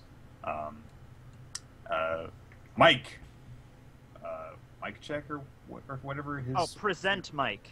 Present Mike, right? Yes. He brings up, I think it's clear at this point that we've got a mole, because only the teachers and the Pussycats knew about our training location. So how is it possible that, they found out about this? I mean, maybe there is some other explanation behind all this. Maybe there was a student who had a GPS function, and eventually he's cut off and like, look, we can't start infighting at a time like this. There's way too much stuff on our hands right now for us to suddenly be suspicious of each other. We might collapse even without that going on. But basically, this whole beginning part of the chapter really does a good job building up. This is probably the worst off the good guys have been in this entire series, because not only have the students been through a hard time, but they've got all this suspicion about where stuff went wrong. They don't know. And also, public opinion of the Academy is in the toilet because of the danger that people now believe that the students are in. It does a really good job at characterizing how a physical victory for the heroes still ultimately ends as just a complete and utter defeat for them. Because, I mean, most of the students got away safely. Yeah, no one was killed. I mean, Right. except for maybe that one pro. They managed to capture 3 of the villains, but then it's the fact that so many students were injured and one was outright taken that has just completely defeated the school's credibility. Was this the Villain Alliance thing? Are those the ones that they were fighting? Yes, this was the Okay. vanguard troop of the villain. Yeah, I just finished the part where they took out I think his name was the hero Stain? villain. Stain? Yeah, him. And I'm right about to get to the chapter where apparently All Might tells him about the secrets of okay. one. That's where I'm at right now. So I think this is like the next arc coming up. Yep. I think. Mhm. Yeah. Okay. So I'm almost there. But I love. Actually, the no, there's a series. very small one in between where they Okay. team up and for their exam. That's cool. I mean, I love the series. I like the characters. Probably my favorites are probably going to be Bakugao or the Hawk dude, Tokoyami. I think his name Tokoyami, is. yep. Yeah, him. Those are pretty cool guys. Yeah. So, All Might gets contacted by his police contact, Tsukauchi, who says, we might know where the League of Villains hideout is. And so he offers All Might the chance to come along with them. And All Might immediately transforms and heads off to help out, because he's probably not thinking very straight right now. No. How long can he stay like that in this point? It's not clear, but it seems that it's getting shorter and shorter as time goes on. So we've Yeah, only the last- seen him and it, I think, for the max of a couple hours. Yeah, the last time I heard it was like 50 minutes. I don't know if that changed since then or not. Yeah. But So we go to Deku waking up in the hospital. He's in kind of bad shape. Got his arms completely bandaged up, head wound all wrapped up and so on and so forth. There's a gift from his mom. Oh, it's not just a gift. It broke my goddamn heart, Nick. It's just like a thing of, I guess it's like fruit, it looks like, and it just says, so the note says, eat some once you wake up and call me. And you're like, oh. And he just stares at it blankly. You're like, oh, he hasn't called his mom since he's been in the hospital. And they Aw. they bring up the note where I think it was his mom, or not his mom, but I think it was Heal Nurse or whatever her name is, Nurse Make You Feel Better, who was just Recovery like, girl. yeah, recovery girl, who was like, Deku, like, please, you have to stop doing this to yourself. Your mom's heart can't take it anymore. I'm like, if Deku's mom dies of a heart attack, God forbid, if she stubs her toe in grief, I might fucking lose it on this series. I hope she gets her peanuts. The sound music cues up in the background, like your mom can't take what you're doing to yourself anymore. God damn it, Deku! Give your mom her penis! What was that? I meant peanuts. It sounds really hard when you scream it. So, Go ahead. no, go ahead. I was just gonna bring up. I don't know if it was mentioned before. I might have forgot. Does Deku have a dad? Like, Not that we've seen. yeah. Well, I mean, he obviously has a dad. I don't think he's been a part of his life at all. I think the Right. only times we've ever seen him being raised, it's by his mom. So I'm sure his dad is someone within the series, but it It's seems just- very specifically that he okay. was raised, I think, with a single parent. all right. Yeah. Okay. So Deku was kind of just lying in bed, and he was like, "I wonder if." Oh wait, some people are saying it's a guy who just can't do anything. Okay. All right. And his classmates come in, and they're like, "Oh, hey, you're awake now." And Mineta is holding a melon over his head. He's like, "We bought a melon for you, That's the voice you you give son him. of a bitch." We made him Stone Cold It's Steve a big Austin one. for some reason. Okay. Because I thought it would be funny, like all of the reasons I do voices for the show. It works, I guess. I like how everyone's like, "Oh, you're okay. We're sorry that you went through all that stuff." I got a watermelon. Of course, Mina is obsessed with melons. That pervert. Just shove it into his freaking face. Like, eat the melon, dude. Make you feel better. We'll put together 20 cents to buy you this melon. I spend the rest on pornography. Apparently, melons are very expensive in Japan. Yeah, I have heard Yeah, that. they're a delicacy over there. You can get like square watermelons and shit. That's like the watermelons that they bring to it's like a big thing if you go to the beach to bring a watermelon. Yeah, I've noticed that. There was that Bleach episode where they fight against giant watermelon creatures at the beach and they turn into like tentacle hentai. Yeah. Yeah, the Bleach anime does weird stuff with those. Yeah. That didn't count as a tangent. That was on topic. We were talking about Mineta. Come on, Yeah. Anyhow, so let's see here. If you want a tangent, I could have a tangent. No. Everyone's Ida- asking for the tangent. Go ahead. Ida recaps some more of the student situation. He's like, yeah, Jiro and Hakagure are still unconscious because they've been unconscious since they were gassed. Yaoyorozu has a terrible head wound and she's here at the hospital. And so everyone else came from the class, except for Bakugo, which Todoroki helpfully brings up. In like the douchest man possible, like all 15 of us came. And like Todoroki has to pop in. Well, of course Bakugo's not here. He didn't magically get unkidnapped. And Ashino's like, Todoroki, come on! WTF, bro? That would have been so anticlimactic. He's like, "Oh, Bakugo, you're here." He's like, "Oh yeah, they just dumped me on the side of the road. I managed to get back. It's cool." Turns out explosions can counter portals. Let's see here.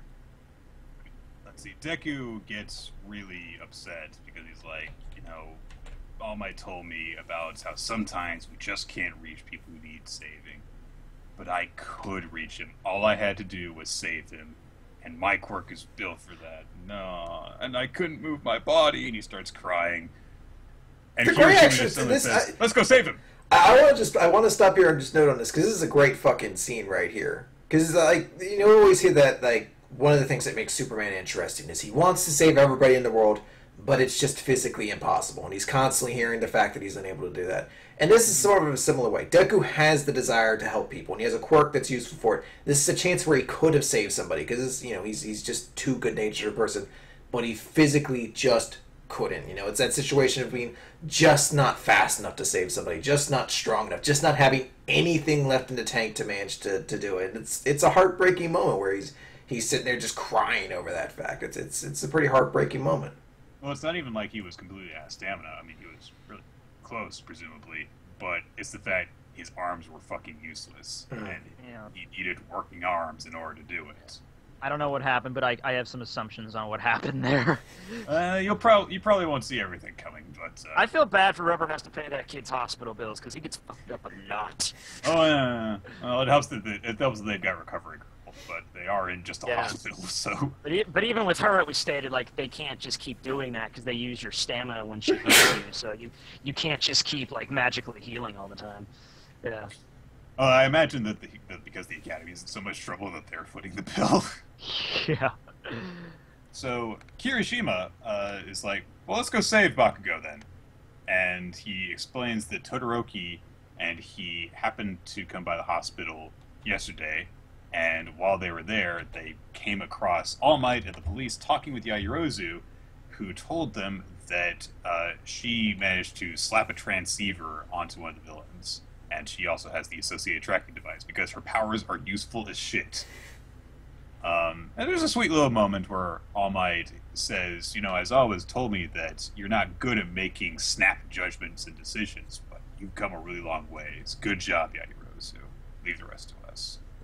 Aw. That's cool. All So- Might had a hero moment. So Ida asks, okay, so what you're saying is that Yaoyorozu could also make another tracking device that we could use. But he has a flashback to, you know, his failure during the fight Hero. with Stain, and Yeah. where he's being scolded, and he was like, we can't do that. We should leave this to the pros. It's not our place to interfere. And he gets really pissed off about this, and Kirishima just shoots right back, yeah, I know that we're not supposed to do this, but I couldn't do anything when everyone else is in danger. They were after my friend, and I couldn't do anything about it. I just sat there and did nothing. So if I don't act now, I'm not just not a hero, I'm not even a man. Yeah. It's a big moment for Kirishima. You know, I'm liking this just because it's not as simple as just they come in the room and it's like, let's go get Bakugao back. It's like, all right, cool, let's do that. They have There's to a little really bit They have to debate it. assess the situation here because there's rules and everything. And I just read the fight with Stain today, like that flashback. I just read that today, and I'm like, yeah, they were being punished for that a little bit, and I'm like, well, yeah, I mean, it makes sense. I mean, you have to. There's There has to more be weight some to it. regulation in this Yeah, world. there's Everyone regulation. has It's not powers. like in Naruto. It's not like in Naruto where Naruto's like, I'm gonna go save Sasuke. All right, let's do that. Yeah, no, I love it, and I specifically like that Ida's first thought is, so you're saying she could make a signal. Like, his thought is immediately going right to, we can save Bakugo. And then he recalls that moment, and he gets very angry. You can tell that anger's really directed more at himself right now, but he uses it to kind of put the dissenting opinion out there, like, we can't take this matter into our own hands. That's not what this is about. Let's leave this for the pros. And even at the end, even after Kirishima's little speech, he still is like he has Yeah, that he's face just like, kinda like- don't do this.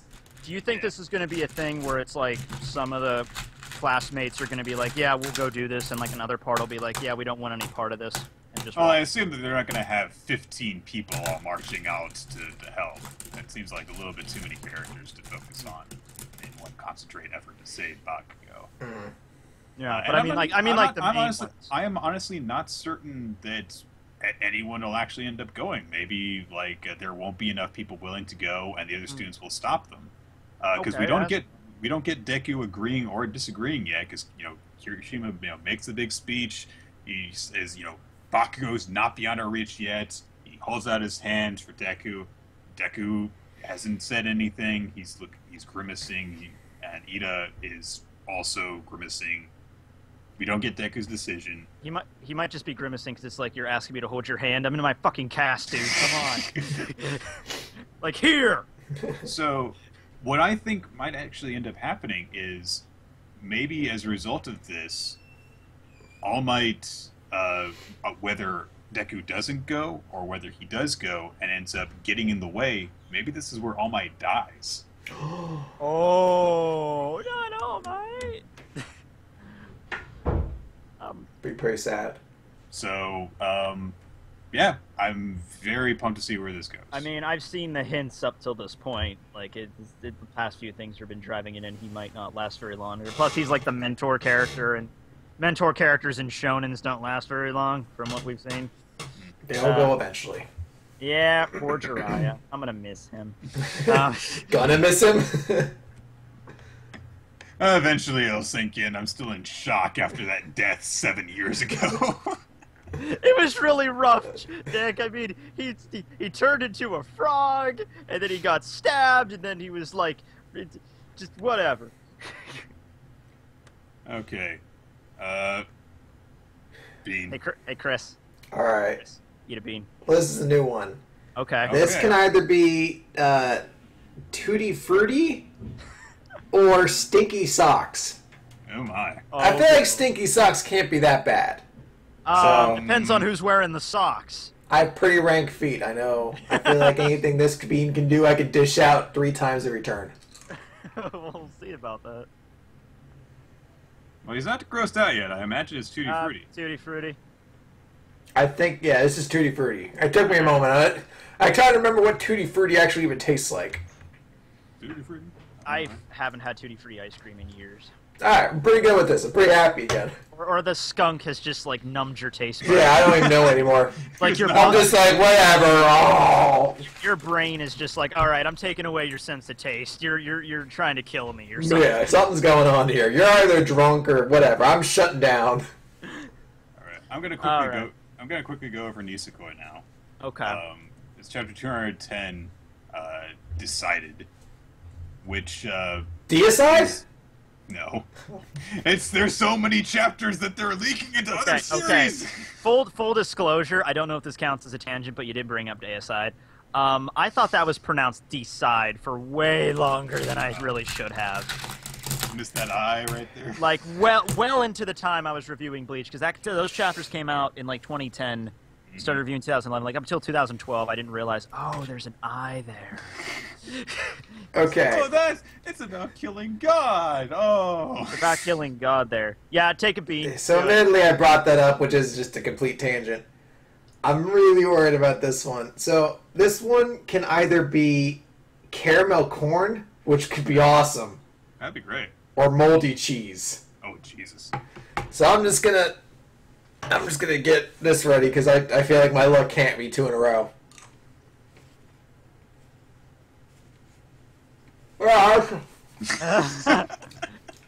Yeah, it's moldy cheese. Oh, So what kind? Are we talking cheddar, provolone? oh. I'm a pepper jack guy myself. I love pepper. I think it actually is moldy pepper jack. It's as though I had a thing of olives in the fridge that I just let sit for the months past its expiration date. And I didn't eat the olives. I just drank the vinegar. Like I just downed a big gulp of it. Considering how grossed out you are, I'll bet it's blue cheese. Oh, oh, No, cottage cheese. oh! I could really taste the cheese. Oh man. So the setup in Nisekoi, I'm just going to go through this really quickly, is that there is a meteor shower, which the main cast is going to observe. They've got a telescope all set up. They're going to go to school and watch it. And Mako is freaking out over it, and he's, pulling Raku aside. He's like, "Hey, buddy, listen to this. Have you heard about this meteor shower? It only happens once every 50 years." And Raku's like, "Well, they wouldn't shut up about it on the news, so yeah, I've heard all about it." He's like, "They say that if you confess to your loved one during the meteor shower, that means that it'll be successful." And Raku's still like, "I know. They talked about it on the news. I know this." It's probably my favorite moment in the whole chapter. The entire point of this is that it leads to this absurd scenario where Onodera and Chitoge and Raku are all at the school early. They all showed up early, and Onodera and Chitoge are there because they've known about this meteor shower for a while. They're going to confess to Raku. This is what they've been waiting for. We do, before we get to that point, have this actually really nice conversation where she was like, "Oh, hey, you have 2 girls, that you are in love with. So, if one girl rejects you, you can confess to the other. So you don't have What a douchey sentiment. And Raku's immediately like, "I couldn't do that. I can't confess to one after being rejected by the other. It diminishes the second girl that I would confess to. So that's why it's important that I make this decision, actually." So it's like, I like that. Nice moment there. Anyway, all 3 of them show up at the school early, and as misfortune would have it, a typhoon ends up blowing in, They had actually set it up at the beginning of the chapter, and it took a course that it wasn't being expected. So they're stuck at the school, and everyone else is stuck not being able to go to school, as everything has to be shut down, trains and everything like that. And for safety, they have to stay at the school, and all three of them are stuck there. Just the three of them alone. Typhoon in Japan? I don't know. Too soon. To tsunami. Too soon. Oh! Wow! It's like the You go-to, just guys. Mako tsunami that shit.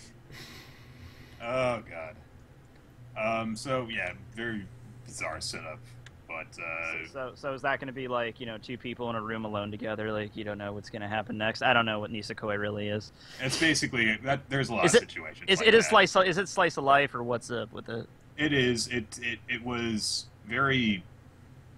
Basically, imagine if someone were doing a harem romance, but they had a sense of restraint. So it was like, I could just do boobs in this chapter, or I could actually try and write jokes. I actually had to describe what a harem was to one of my friends today. Oh god. Yeah. There's no way that conversation could go. They well. didn't know, so I'm like, all right, imagine I'm like a swagger king back in the day, right? And I'm like, I need to, I'm a king. They'll be like, you mean you today? Tagging? I am the tech Sir? king. I'm the tech king, but I'm like, I have all this fame and shit. I want to get my rocks off. He's like, all right, so we're gonna make like this private little harem full of just like prostitutes just for you. And whenever you're just done with one, you just toss it away, just go into a closet and pick one out. And that's how I described it to my friend. That sounds awkward to have to describe. Yeah. I think I had to, My I had to friends- describe fan service harem series to my friend's fiance at one point, though, My one who friend is not was into really- anime or anything of that nature. My one friend from college, she was the head of the anime club. I'm the president now, but she was the former, and she was really into fan fiction more than I was. And I read a Lemon fan fiction once. I didn't know what that meant, and she told me that. Like, yeah, okay. What is lemon? Okay, Nick, do you want to take this one or should I? Lemon is just like highly sexualized fan fiction. And there's okay. and there's different levels. Like Lemon is the most hardcore, then you have like Lime, which is like a little bit below that. How do they get this? They're like the variance of Sprite that you enjoy No. determines how sexual the content of the harem series is. Man, do you know how fucked up, terminology is in fan fiction? Let's go through some of this for a second. Okay. How do people settle on pairing names? I don't understand this. By the way, this is a total tangent, so you're eating a bean It is. after this. So- Just eat it now. God damn it! How many bike ones are there? So Just I'm go. saying this shit needs to be regulated. I'm telling you. You've got the ones that are like Ichihime and Ichiruki and all that stuff. That makes You sense. have split to the give- names and you jam them together. That Yeah. makes sense. Katang and Zutara and Yeah, all they that do stuff. that. They do that for celebrities, Right. So yeah, that makes sense. Then you have Gundam Wing, which God. has numbers associated with the characters. So you have, like, if you're writing a hero and duo story, it's 1x2. Oh, do you just add the number? Oh, okay, you X. Yeah. them, Okay. Then you have, back in the day, when I was but a lad, learning what fan fiction first was, Pokemon fan fiction would refer to Oh god. AAMRNs, Ash and Misty Romance Novel. But this was which- in the beginning days of the internet. We didn't fine tune this shit yet. This was like the '90s, right? So I'm saying there needs to be some sort of government division to regulate shipping titles so that everyone can understand what the fuck you're talking All right, about. all right. They call a special midnight gathering of Congress. I'm like, okay, guys, listen up. I know we got an election, we got a lot of shit going on right now, Syria and everything, but we need to elect a committee to regulate fan fiction pairing names. This shit Yu-Gi-Oh! Is has the gone weirdest. long enough. Yu-Gi-Oh! Is the weirdest because it gets into weird Yeah, poetic terms. Like, yeah. Jack Atlas and Yusei is king crab shipping because Jack is the king and Yusei's hair looks like a crab. King Yeah. crab shipping. And Yeah. it's just like, just say you Jack. I wonder what Jaden and Alexis's would be, because Jaden's hair looks like an owl, sort of. So I owl think it was tomorrow shipping. tomorrow. Someone will probably correct me. I mean, that's a very popular ship. So I'm sure there's a well-known title for Wow, it. Chris has a lot of tissues hanging out. Yeah. There's like this funny background event going on for everyone watching the YouTube. I feel bad for one of your neighbors. I don't know how close you are to somebody else, but you're just like, why are there keep black ones? There's so many black ones, and they're all fucking skunk except for the one licorice. I would kill both of you right now if it meant the next one was licorice. All right. Anyway, that's a long enough tangent. Let's do One Piece. Yeah. Let me just get Zabimaru so I'm prepared. And yeah. How many of those swords are actually sharp that you own? The only one that's actually like could physically harm somebody, I would say, is Tozen's Suzumushi. Is that like an actual katana? It's an actual sword. It's pretty sharp. The point is really sharp though. This was like it's wooden, and it was given to me by a club that gave it to me. I would feel bad for whoever actually tried to craft a working Zabimaru. So, the metal ones exist. They just weigh like 30 pounds. I don't mean just like crafting that with the serrated edges and stuff, but like actually putting the extending segments together. Oh, God, I don't think that's physically possible. Someone asked me if it could do that. I'm like, dude, I wish. I think that would be illegal. I think you'd have to get a permit for that. But anyway. Oh no, I didn't participate in that conversation. It doesn't count as a tangent for me. It's fine. It doesn't count as a bean for me. What are those called? I'm ordering those. What are those called? These are called Bean Boozled from Jelly Belly. Bean Boozled from Jelly Belly. Yeah. All right, I'm going to get my hands on some of those. I'm going to fuck with my friends. Okay, so what's next? Toriko or it's One Piece? One Piece. Time. One Piece. Chapter 820, Cats and Dogs Have a History. A history. I'm just going to eat a blue one to just wash it out of my mouth. It can't be bad. Okay. You're going to be like, oh no, the good one tastes awful. I'm like, oh, skunk spray! Okay. So everyone has gotten through with their conversation about the red poneglyphs and the Kingdom of Wano and stuff like that. Plans are coming together. An alliance has been formed between Zoe and the Straw Hats, which Law objected to but was fine with. So basically everyone's making their way back to the Ming village now. And they're kind of having casual conversations about stuff, like how Cat Viper and Dogstorm are mentioning Shanks and how they used to be on Gold Roger's ship for a little while.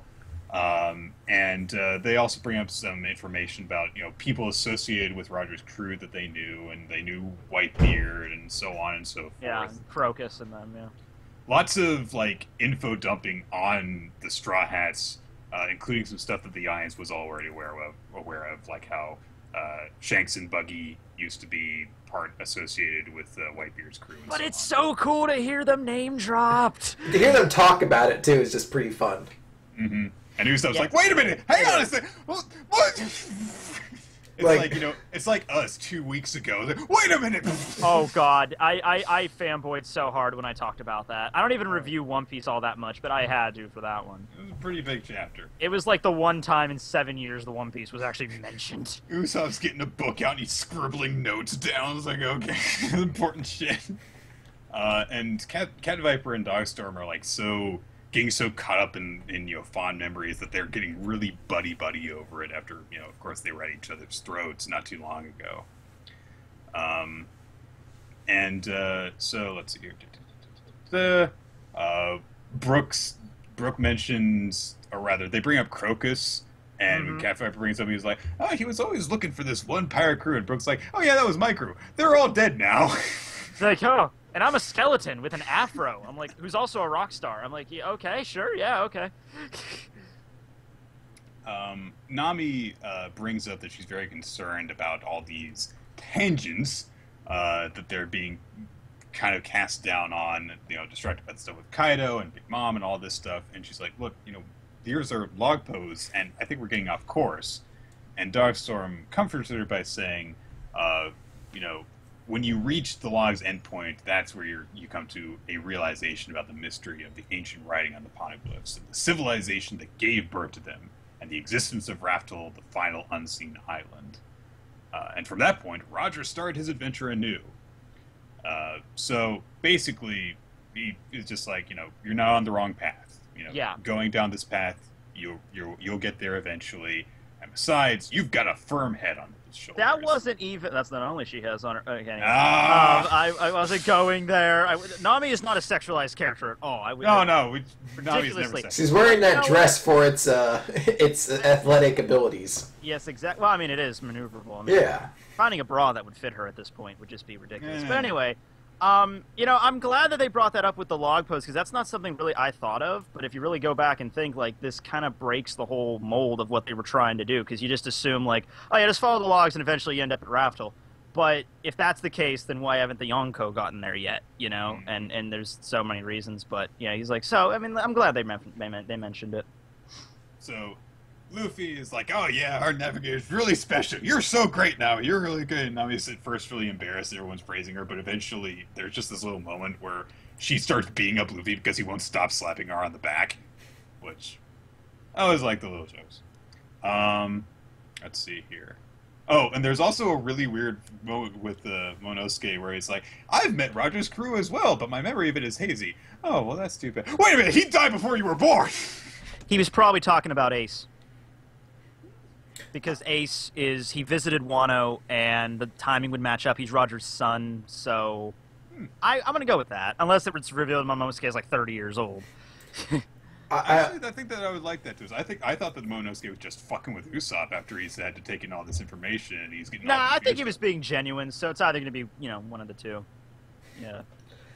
I just want to note. I also found it amusing that they're going on about the different, like it's during the whole thing about Nami talking about the Twin Cape. And Cat Viper's just like, oh yes, Crocus, oh ho ho, what a great guy, I hope he's doing well. They're like, yeah, he's doing great. Like, oh yes, I remember him. Back in the day, he was searching for this pirate crew. And this Brook just, like, in the same panel is just like, that was my crew. They're all dead now. And just Cat Viper's face like, what? I'm a talking cat, and that was really fucking weird. Cat Viper reveals that they are going to actually get in touch with Marco the Phoenix. Interesting. Yeah. Love Marco! I'm so glad he's showing up again. And then he got his ass kicked by Blackbeard. That was awesome. Fuck you, Blackbeard! Fuck Blackbeard! So yeah, they're friendly with them, and they're like, yeah, we don't actually know if we're gonna be able to actually find him, and so on and so forth. And Luffy has this moment where it's like, wait a minute, I've heard the name Marco before. And Robin's like, the one who looks like a pineapple. Oh, him! Yeah. Poor Luffy. He has to strain himself so hard to remember people.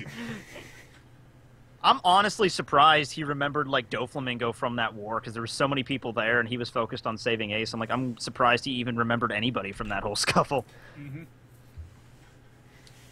So, yeah, Cat Viper says, yeah, I think I might have an idea of where Marco would be if he's alive. They recap the fight that he had with Blackbeard. And let's see here. Well, they note also, Robin talks about how they had a large battle with, quote, each side bringing in plenty of help. So it wasn't seemingly just their crews going against each other. That may have been sort of alliances coming together as well. Right. I don't know. I mean... Or it may have just been them talking about their crews, I guess, coming together. Yeah. Whitebeard had a pretty big crew, and Blackbeard would have been one of the four emperors. Blackbeard does have the evil Straw Hats, essentially.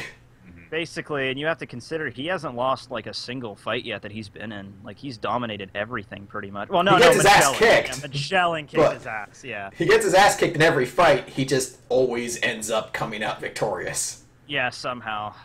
All right. So, basically, everyone is getting set to split up and go their separate ways. They arrive back in the village, and everyone greets Raizo. And they're all happy to see him healthy and so on. And he gets really emotional. He's like, I love you, Jutsu! Such a goofy character. Luffy gets distracted because he hears there's going to be a feast. And Nami says, come on, we've got to get going. We've got to go find Sanji. And Luffy's confused. He's like, wait a minute, you're going too? And Nami's like, yeah, I feel responsible. And how do you expect to get across the New World Sea without me? Good point. Luffy has no idea where he's going. But Chopper also says he's going to go along because Peckhams is injured. He's going to need medical attention. And Brooke says, and also, who's going to play music when you're feeling down? And I was like, no, you don't need to go. I really hope Brooke goes with them.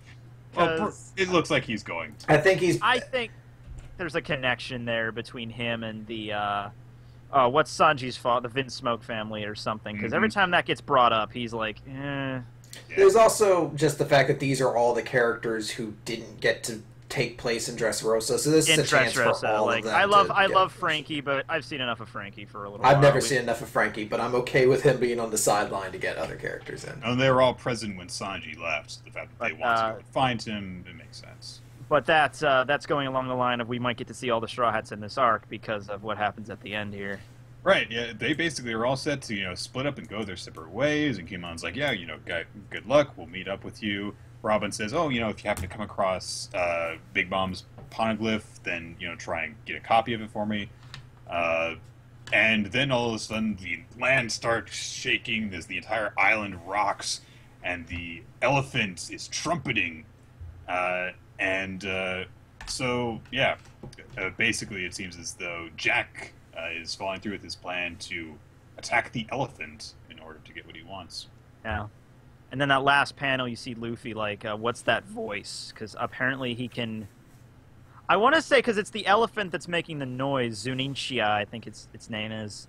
But the way he's saying that, it's making it sound like similar to Roger's gift. Like, I could hear the voices of all things or something like that. We don't really know how that pans out, but I don't know. Considering we're on break, I think, for next week, and the way that's the chapter cliffhanger ended, that's what I took away from it. It'll probably be a pretty big deal. Yeah. I like this chapter.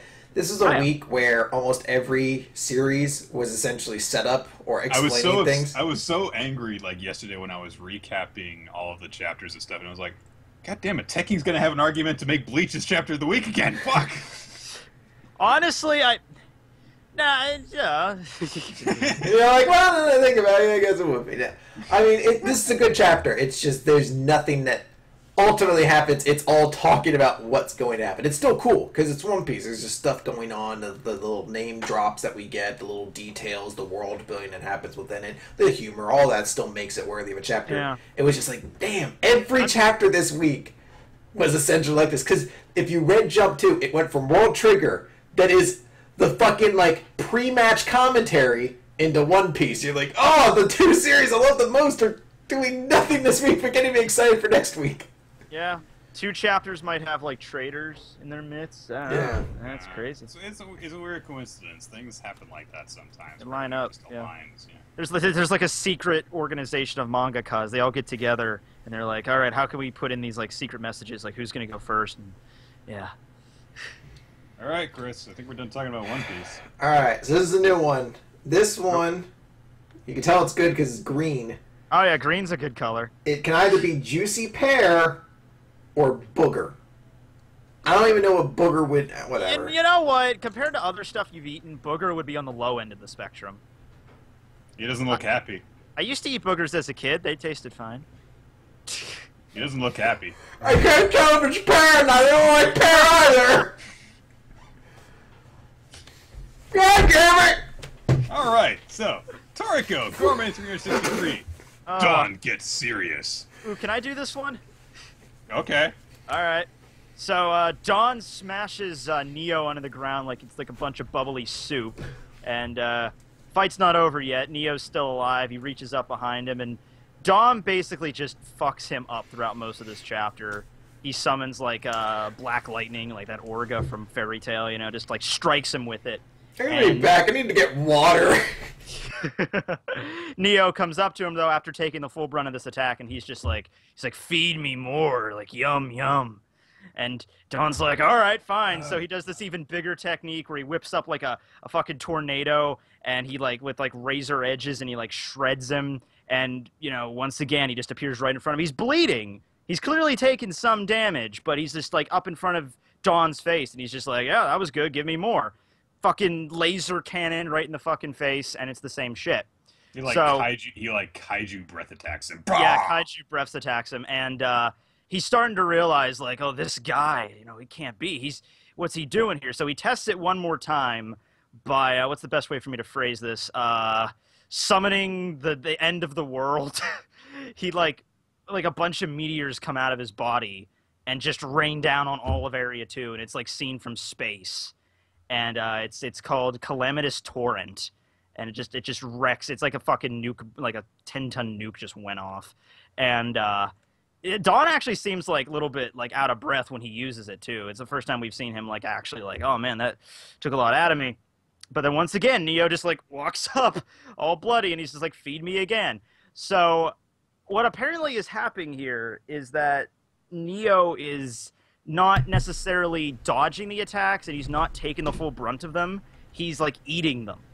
Which makes no sense. Which doesn't really, because like how do you eat like a shit ton of meteors coming down, and how do you not How do you eat a laser cannon? how do you eat a laser and you're getting hit with most of the laser? So I'm guessing like he eats enough of the attack so it doesn't damage him, and obviously he can heal incredibly fast.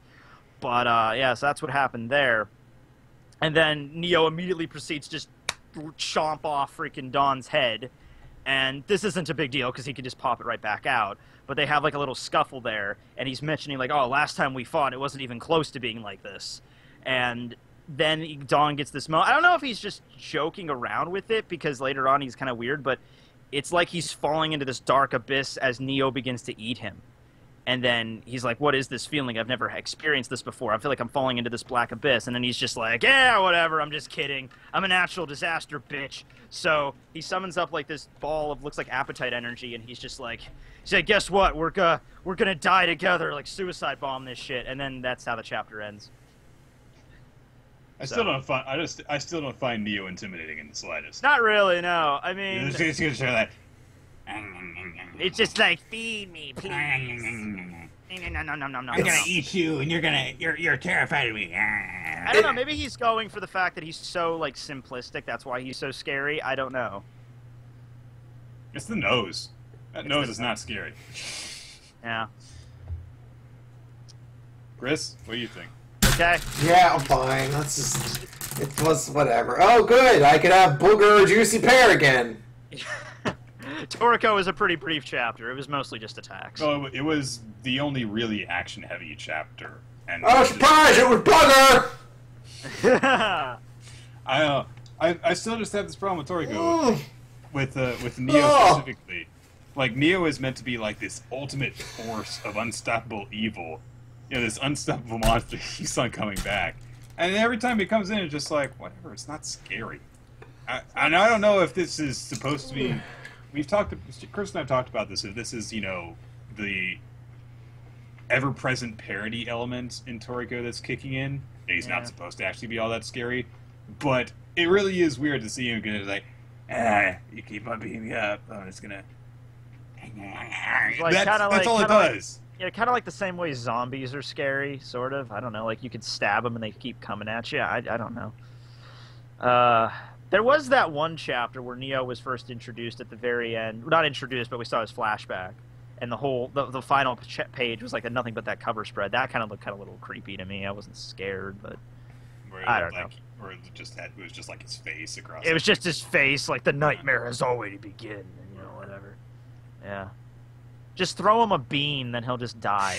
I don't know. Don Slime mentions anything that consumes me is supposed to be destroyed from. Yeah, the it's supposed to be killed from the inside out because he's supposed to like copy anything. That seems a little bit like Chris right now. You know, I haven't gotten it yet, but I also have the opportunity to maybe get chocolate pudding or canned dog food, so... I would hate Oh both my of god! those. Tonight you'll be asleep and just your stomach will crack open like that thing from Alien will just climb out and just hide on your wall or something. Like, the plus side is I don't have to categorize this in my MyFitnessPal because I haven't eaten any of these except for like 3. Because the rest of these are just this giant wad of tissues that made it look like I'm 12 years old and I just discovered masturbation again for the first time. I already made that joke when you pan the camera down. I'm like, wow, he's got a lot of tissues hanging out there. Ugh.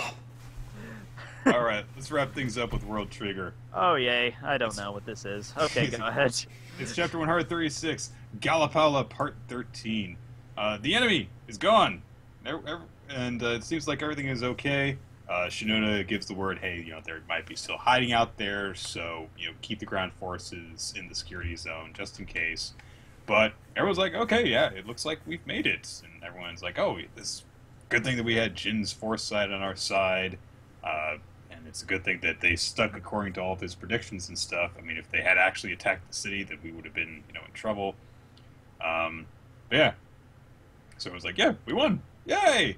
And outside, people are fucking goofing around. Like, some of soldiers that were affected by the weird gel weapon are using it to skate around. Yeah, they're like playing. They're doing like spinning around with it. Actually, They wait, are no, he's kids. using. Oh, okay. I see what he's Oh, they doing. He's are? like Okay. he's putting the gel around his feet and then using his spear to like spin around, like wee, I'm in a circle. So let's see here. But everyone, there's congratulations that are being traded around. What is it? Fucking, I forget his name. Ninomiya, right? Ninomiya, man, fucking Yeah. pimp. He's He's my character of the week. I know he's only in this panel, but he does a lot. He approaches Miwa, and it's like, I thought you disliked Tamakomo, so I'm surprised that you actually worked together with Jin.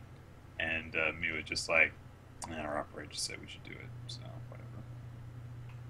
It's pretty sweet, but I like how you see Arashiyama kind of looking back at me and like, he's changing for the better. He doesn't say anything, but he does like that cool look over the shoulder, like. You're like building this up like it's a Mad Max moment or something. But yeah, more congratulations get traded around. Let's see here. And then we cut over to Galapola's ship, and everyone's like, what the fuck, Rega, you fucking piece of shit. You I wish everybody was dumb just like, motherfucker. well, that didn't go very well. And we're just kind of like, but they're like, we weren't supposed to go after any of the civilians. What were you thinking? He's like, I wasn't really gonna go after them. I was just acting like I was. They would get distracted. Well, let's hope that they actually took it that way, because they're gonna fucking kill us if they think that you were gonna attack the civilians. So yeah, lots of. She's really coming down hard on him, but everyone's like, we should also consider the fact that, we only managed to actually escape it all because we had the new model, which implies that the bailout technology is, in fact, very new, and that they must have actually aped Medan's Earth's borders technology. Very likely, maybe they gathered it after Africa Tour. Well, some of the students were captured, Yeah. too. So, maybe that's how. But they also bring up, they had a lot of really accurate information on how we were going to do. Like, even if one of their prisoners told them about us, they knew like exactly what we were going to do. So how the heck did they manage to do that? Because of course they don't know that Jin has foresight. Let's see here. They also bring up this is a less important moment, but the final blow that Konami struck against Gatlin, they observed that she actually struck a point that had been damaged earlier and actually aimed for it when she attacked him. There's a character named Konami, Mm-hmm. Yep. as in okay. It's a name. It's pretty sweet, too. It's a name. I mean, it's a pretty good game company. Well, sometimes, but But Gatlin's like, oh, this kind of sucks. And so one of the other soldiers says, well, we can't just withdraw yet, can we? And the guy's like, let's get out of here. Oh, This no, sucks. Gatlin says, well, we still have time until we deviate from Medan's orbit, so let's, rest for now. Yeah. Which does imply they might actually come back at greater numbers. I would not be shocked if they do, because it does seem like if they didn't get involved in the story beyond this, then it would have felt like this was a little bit of like a small filler arc almost. Even though it had a purpose, like it would have felt like we'd seen kind of a lot for very little. But the idea of them coming back is kind of exciting, because we do know that these guys are intimidating. We also know that they're not evil. Like they don't have the same kind of menace that the Afkator gang had, where almost every member of that group seemed kind of sinister. Even not evil, maybe in like an Azami kind of way, but just villains. These guys really just kind of seem like they're guys in an unfortunate situation that have to do this for political reasons, essentially. Yeah, and the fact that all of them managed to escape, that seems important too. So, yeah, I'm actually a little bit surprised by that, though, because it's like, oh, so I guess maybe Galapola will actually be, do some other stuff and be further involved in the story as we go forward. But So can I ask a question about this series Sure. in general? Sure. Why is it called World Trigger? because they use triggers. And Okay, Those are called that's the name of triggers. the powers they use. yeah, Okay. and also it's discovered eventually that there is essentially one person who becomes the life source for a planet, which is called the World Trigger. Every world has to have one, and they all start dying. So you have to go across the different worlds to find new ones. Okay, so it's like science fiction-y, kind of like traveling to other planets. Yeah, that's why the other world invaded theirs, because they were trying to find a mother goose essentially for their world, someone who would I act get as the next Oh, world like trigger. a queen to start another planet. Oh, that's actually a pretty cool idea. All right. And it's been implied that the target is actually one of the main characters. All right. This is what I'll do. Next time, every time you have me on, I'll slowly start to get caught up. It's like, oh, damn it, they want to have me on again. All right, I guess I have to read my World Trigger now. My World Trigger. Well, that's Oh, wow, about, well, My Hero Academia was only about 80 chapters in, so this one's only 100 and something. That shouldn't be too long to Yeah. get up on, yeah. And it's awesome, so you'll love going all the And way it's through. awesome, and I'm on break this week, so why not? After I do, oh god, I have Bleach, I have last chapter review tomorrow. I'm just gonna do a double review, and then do the one whatever. I hope Kubo doesn't make it really elaborate tomorrow. I'm kind of hoping he just has one of those chapters where it's like, most of the chapters like Kenpachi being Kenpachi, and then cuts him in half, and then that's the end of the chapter or some shit. So we we cut over to the rank wars, and lots of talking to finish in the last several pages. Oh, we weren't done yet. I'm so sorry about Nope, that. it's okay. I was worried. I Oh, thought we were no, done. we're nowhere even There's near not- done, actually. There's not actually. Well, it's weird because There's not actually much to say, like Not a lot's to happening. say, but there's a lot of pages essentially establishing that we're about to start our next rank war match. Since it's been a while since we've seen these characters, reestablishing essentially who these different groups are that Tamakoma 2 is going to be competing up against, and then kind of establishing the dynamic that our commentators are going to have and teasing a couple things. and what's his name? Izumi from Tachikawa Squad is there, as well as Tokieda from Arashiyama Squad. And Tokieda, basically, as the main announcer, Takatomi is like, Yuma Kuga is the only one on Tamakoma who can actually, earn points for them. He's the only one who's been able to do anything. And Tokieda says, this time you're going to see something interesting. And Izumi's like, does Four Eyes have a technique? And he's like, no, secret. So. No, but he has a pretty sweet fan fiction he's pretty excited about. Says in it he makes the Smex. Oh, God. With a girl, even. Not alone. Oh, God. But yeah, it's basically just like, oh, by the way, yeah, remember that whole rank wars thing that we were setting up for Tamakoma to do, like, at the end of last year? Right, we're gonna get back to that now. It's gonna happen. Okay. Hyusei's gonna join them, so this is gonna be an important match. So yeah, I'm interested to see what's gonna happen now, but... Oh, I'm super pumped for this. Because, Yeah. first and foremost, I was just excited. I know it's even for one panel, but I was like, oh, Samu's back! Fuck yeah! But, Did and you- he's in the front, so he's the main character. That's how you know. Did you, like, have a mini moment first when they have the chibi version of the characters? It's like, oh, it's Chibi Osamu! And then you're No, like, oh, there's the real one! It was the last shot of the panel, though. It was like the last shot of this chapter. You see Osamu for one shot, and I'm not kidding you. I was at work. I was reading on my lunch, and I was like, good. Like, I just exhaled. I was like, he's back. Characters are back. I'm excited about that. And I'm excited because this is going to be a cool match. This is going to be a good match because Jin has said, like, let's go see your new group. So obviously I'm not going to queef their way through this match if it's if it's meant to be the thing, the hook that gets Yusei to join their group. They're not going to, like, it's not going to be the Lions versus the Browns. It's going to be like, no, this is the Patriots stomping all the fuck over the Jets. What about the Pittsburgh Steelers, Chris? The Pittsburgh Steelers will not go to the playoffs yet again. I can't really shit on the Steelers. You guys have more rings than anybody, so... Yeah, we're awesome. Well, you're right in the middle of the state, so who are you more for? Oh, I'm a Eagles Giants or- fan, actually. My dad. Oh, you're Giants. My Okay. dad's whole family's Giants fans. So. Okay, and that's a tangent, so eat a bean. Oh, what the fuck? This is... You gotta Now- eat 2 beans. We're done with World Trigger Yeah, now. yeah, I did that on purpose. Now, I'm looking at the website here. There's a few ones we haven't gotten yet. Oh, do you want me to just go with the ones I haven't tried yet? Lawn clippings and, let's see, there's, Rotten Egg. There's 3 I haven't tried yet. So I've got Canned- one of each. Canned dog food, yeah.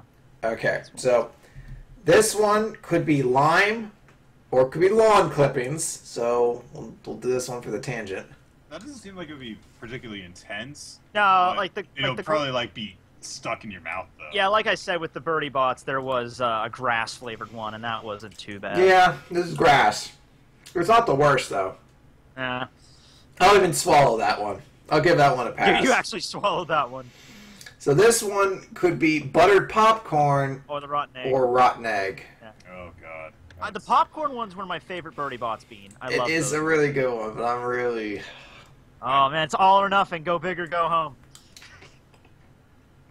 Oh! Oh! Why would you make this? Why? I can only imagine how Oh! bad it tastes.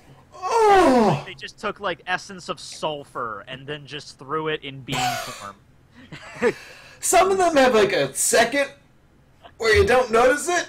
Second. That hit one's from- immediate. It's like you crack the shell and it's like a fart just released right in your teeth. I love because I'm like looking at you guys in the Skype mini window, and it always cuts to the person who's talking. So it was cutting back and forth between Tekking laughing his ass off and a blank empty room as he talked. Oh, I'm just gonna do this one. Let's just get it. It could be chocolate plain. It's gonna be dog food though. Yeah, you gotta try them all. Oh! Oh! Oh! Does this qualify as torture at this point? Oh! Thank you for joining us for Weekly Manga It's Recap. so bad! Here on Oh. Xbox.tv/RoloT, where we talk. I swear, our podcast is about manga. It hurts my No, soul. no, seriously, he'll be dead, and his tombstone will read, Rolo T, death by beans. Oh. Oh. We record the show Wednesdays at 10 p.m. Eastern Standard Time. You can follow us on Twitter. He's at Fuck's that water! I am at Wire of Time. Tekking is at Tekking101. Tekking 101. I'm on YouTube. You can find me. You can find him in all of his different places. Yeah, All I got Tekking101. Facebook, Twitter that I hardly use. Banned from Twitch, so don't even try that. Yeah. But Be sure to check out our past episodes on weeklymangarecap.podbean.com. Subscribe to us on iTunes. Check us out on YouTube and subscribe to the channel. Also, of course, check out Tekking101's YouTube channel. It's got some YouTube videos on there, some which are not even about Bleach, as you mentioned. remarkably. Yeah, you got your Yu-Gi-Oh ones, you got your comedy shorts that you've done and stuff. Yeah, last one I did was a Pokemon one, so I might start doing more of that. That was a very interesting video. I actually really dug that because as you're going through it, I was trying to guess what it was Yeah, going to be. yeah, everyone thinks, and I'm like, that's why I made the video because I'm My like, guess- I'm playing, My guess was playing going the to be game. Yeah, and I'm my thinking, guess- nobody's ever mentioned this before. I need to talk about this.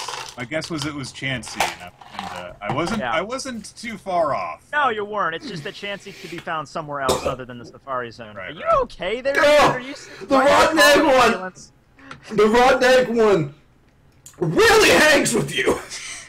So this isn't the dog food one. I don't even know if it tastes that. I may have just tasted the fucking rotten egg one again. What you need to do now is you need to go to your workplace and you just need to give those out to people. Like, you're a nice guy. Like, hey, happy Easter. Here you go. Oh, Devil horns. oh my god. Oh god. Special thanks go out to our Patreon supporters. Your support allows us to create all sorts of bonus content for you guys to enjoy. I love you guys.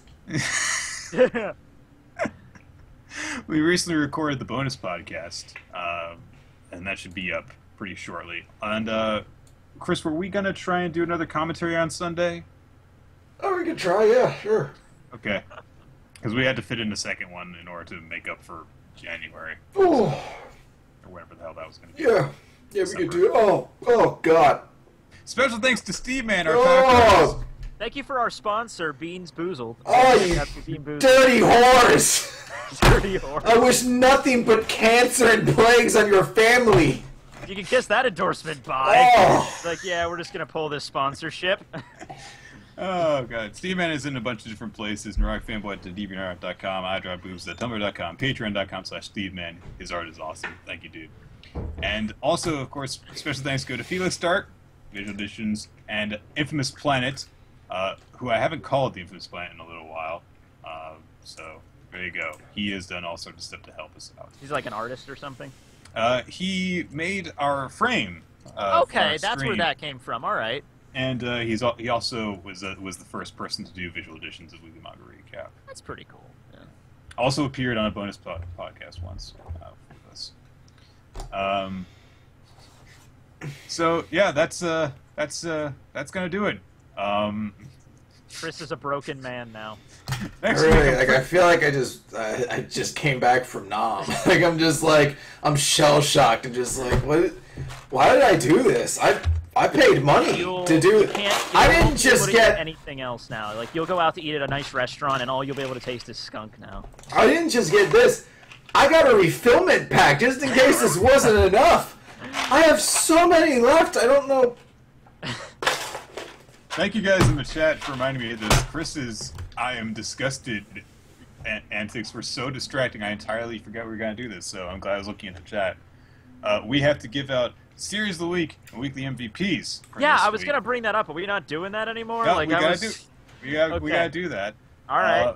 So I'll start off by mentioning that One Piece won the character poll, not the character poll, the poll from the chat this week. Food Wars, not too far behind. It was 33% to 25%, but One Piece, the clear victor, once again. One Piece, our chat room loves One Piece. Fairy Tale 0%. I like your audience. Yeah. So I guess I will kick things off by saying it's Food Wars for me. This was not a particularly strong edition of Jump, at least in terms of standout moments. And I felt that Food Wars was the most solid because we had, the stuff with Kurikiba developed and also the intrigue in terms of what's going to happen with Azami and Alice.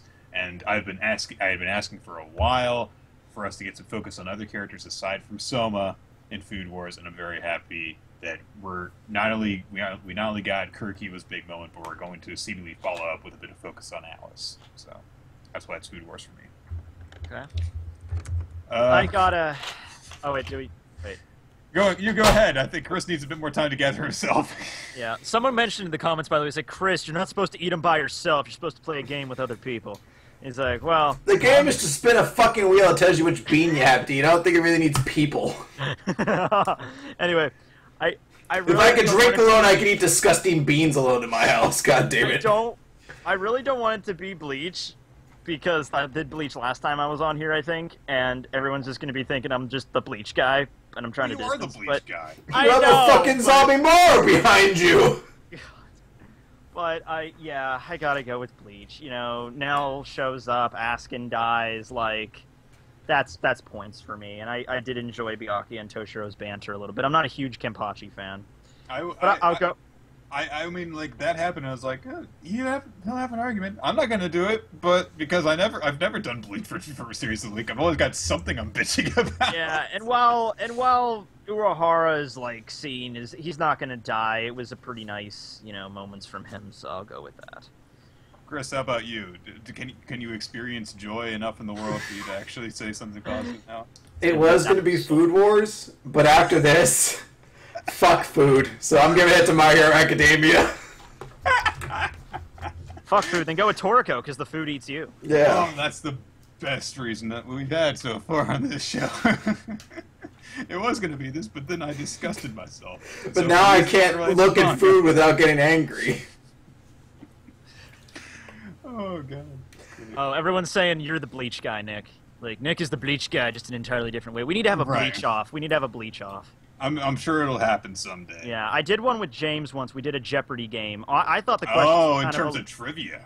In terms of trivia, yeah. I thought that the questions... It was done by, a third-party channel. But I thought the questions were kind of really simple. It was what's the name of this character? One of the questions was, what is Ichigo Zanpakuto's name? I mean, come on. I mean, that was a 100-point question, but Big still... Big fucking sword! Yeah, and James ended up winning very, very marginally. I had to do a penalty game there, but we should do that at some point in terms of trivia. One of my favorite moments from the last time you were on the show. I think I may know exactly what you guys could do for punishment for every question you get wrong. Hey, send them to us, and then we could do that. Yeah, punishment if you get a question wrong. That's a good idea. That's actually a really good idea, yeah. And I can come up with the questions! Yeah, and then That's a terrible. Trollotes trivia! That's a terrible idea. We'll I'll never have you get know it. though, We'll never because do a I thought punishment. I'll have you know I actually have written a Bleach quiz, and not very many people have finished it. It was pretty hard. One Yeah. of my favorite moments when you first appear in the show, when Yeah. you tried to flex your bleach muscles, Ah. you're like, "Well, where are the aspects of death?" And I'm like, "Well, Stark was loneliness," and you're like, "Fuck." And I'm like, "No, that's the only one I know." Yeah. Yeah, that was my question on the trivia game, by the way. It was like one of like the double Jeopardy questions. It was like, name all the aspects of death. I'm like, okay, sure. It's not a double Jeopardy question. It's a pop quiz. Double Jeopardy's one answer. I almost messed up with Siles. I forgot it was Insanity or Madness. I almost messed up on his, but everyone else I nailed. easily. Insane to me. Whatever. It's Anyhow. Madness. He was pretty crazy. Well, Zomari's was fucking Intoxication, so wherever you want to go with that, I don't know. This is going to turn into a tangent for Chris. I'm already done. The beans are done. I don't care. So- Beats are done. I've tapped out at this point. So the last Okay, thing okay. you guys- I put 3 fucking icebreakers in my mouth, and I can still taste the egg. The MVP, Time. I guess. Weekly MVP Um, of oh fuck, I've forgotten mine. It was I'll go first, I'll Kurikiba. go first. I didn't hate Food So- Wars enough now to take that away from me, so Kurikiba got mine. Kirk. Yeah. Okay, who's the guy in My Hero Academia, the one with the red hair, the jagged teeth? I forget his name. Oh, Kirishima or Hiroshima. I'm gonna go with him. I know who he is. I know him as a character. I just blanked on his name because there's a lot of characters' names to take, and I haven't gotten them all 100% yet. But yeah, I'm gonna go with him. He was mine as well, actually. Come to think of it. You know, God damn it, I'm not going to extend those columns, but it's Kirishima, My Hero Academia is too wide for the columns to be seen. You just know it's someone from My Hero Academia. It was a good chapter for him. And, you know, Chris, you had mentioned back when this whole crisis began that you were wondering about these remedial students and how they would play a role in this. And it turns out that their big development is the fact that they were basically sidelined because of there being remedial students having to attend the extra lessons. They didn't get to attend the big summer camp thing, and so they weren't out in the wilderness when stuff was going down. They literally did nothing in order to help out. And so the fact that Kirishima didn't do anything but is carrying that guilt as motivation to move forward and help out this time is very good. It is really good. So, Oh, I could still, it doesn't go away. Nick, am I always going to be like this? we're going to stop Is it gonna be broadcasting. like this forever? Because if it is, I'll hurl myself out the window right now. I'm not doing this. Okay, so I think that we might end up violating some sort of international law about broadcasting torture if we continue on like this. So It's like, we're oh no, gonna no, no, go it's away. cool. We could just post this on the dark web. We'll be good. So that's going to do it for Weekly Longer Recap, everyone. Good, long episode this week. Yeah. Thank you, Teching, for joining us. We had some You're awesome welcome, conversations. man. And Anytime you want to have me and Chris wants to torture himself with candy, I'm always here. This isn't candy. Candy brings joy. This brings pain. This is the Spanish Inquisition. Chris, nobody expects the Spanish Inquisition, all right? I'm such a fucking poser. I've never seen Monty Python. oh, It was before my generation. And you know what? It's you're one of like those 4 things. years younger than me. Look, okay? All of you, the original that guy with the glasses dudes, you'd always make references to Monty Python, and I would never get it, and I would always feel like an idiot. I need to start watching that more. What a bizarre, dark... How do you even bring up Monty Python in a sad context? I don't know! That's going to do it, everybody. We'll see you next time for something very much like this. Happy moment. Okay, bye. My mom used to talk about fucking, Don't you dare. I forgot the name. The egg came back and I was like, Monty Python. My mom talked about Monty Python before Are her we still stroke. Bam, recording? credit.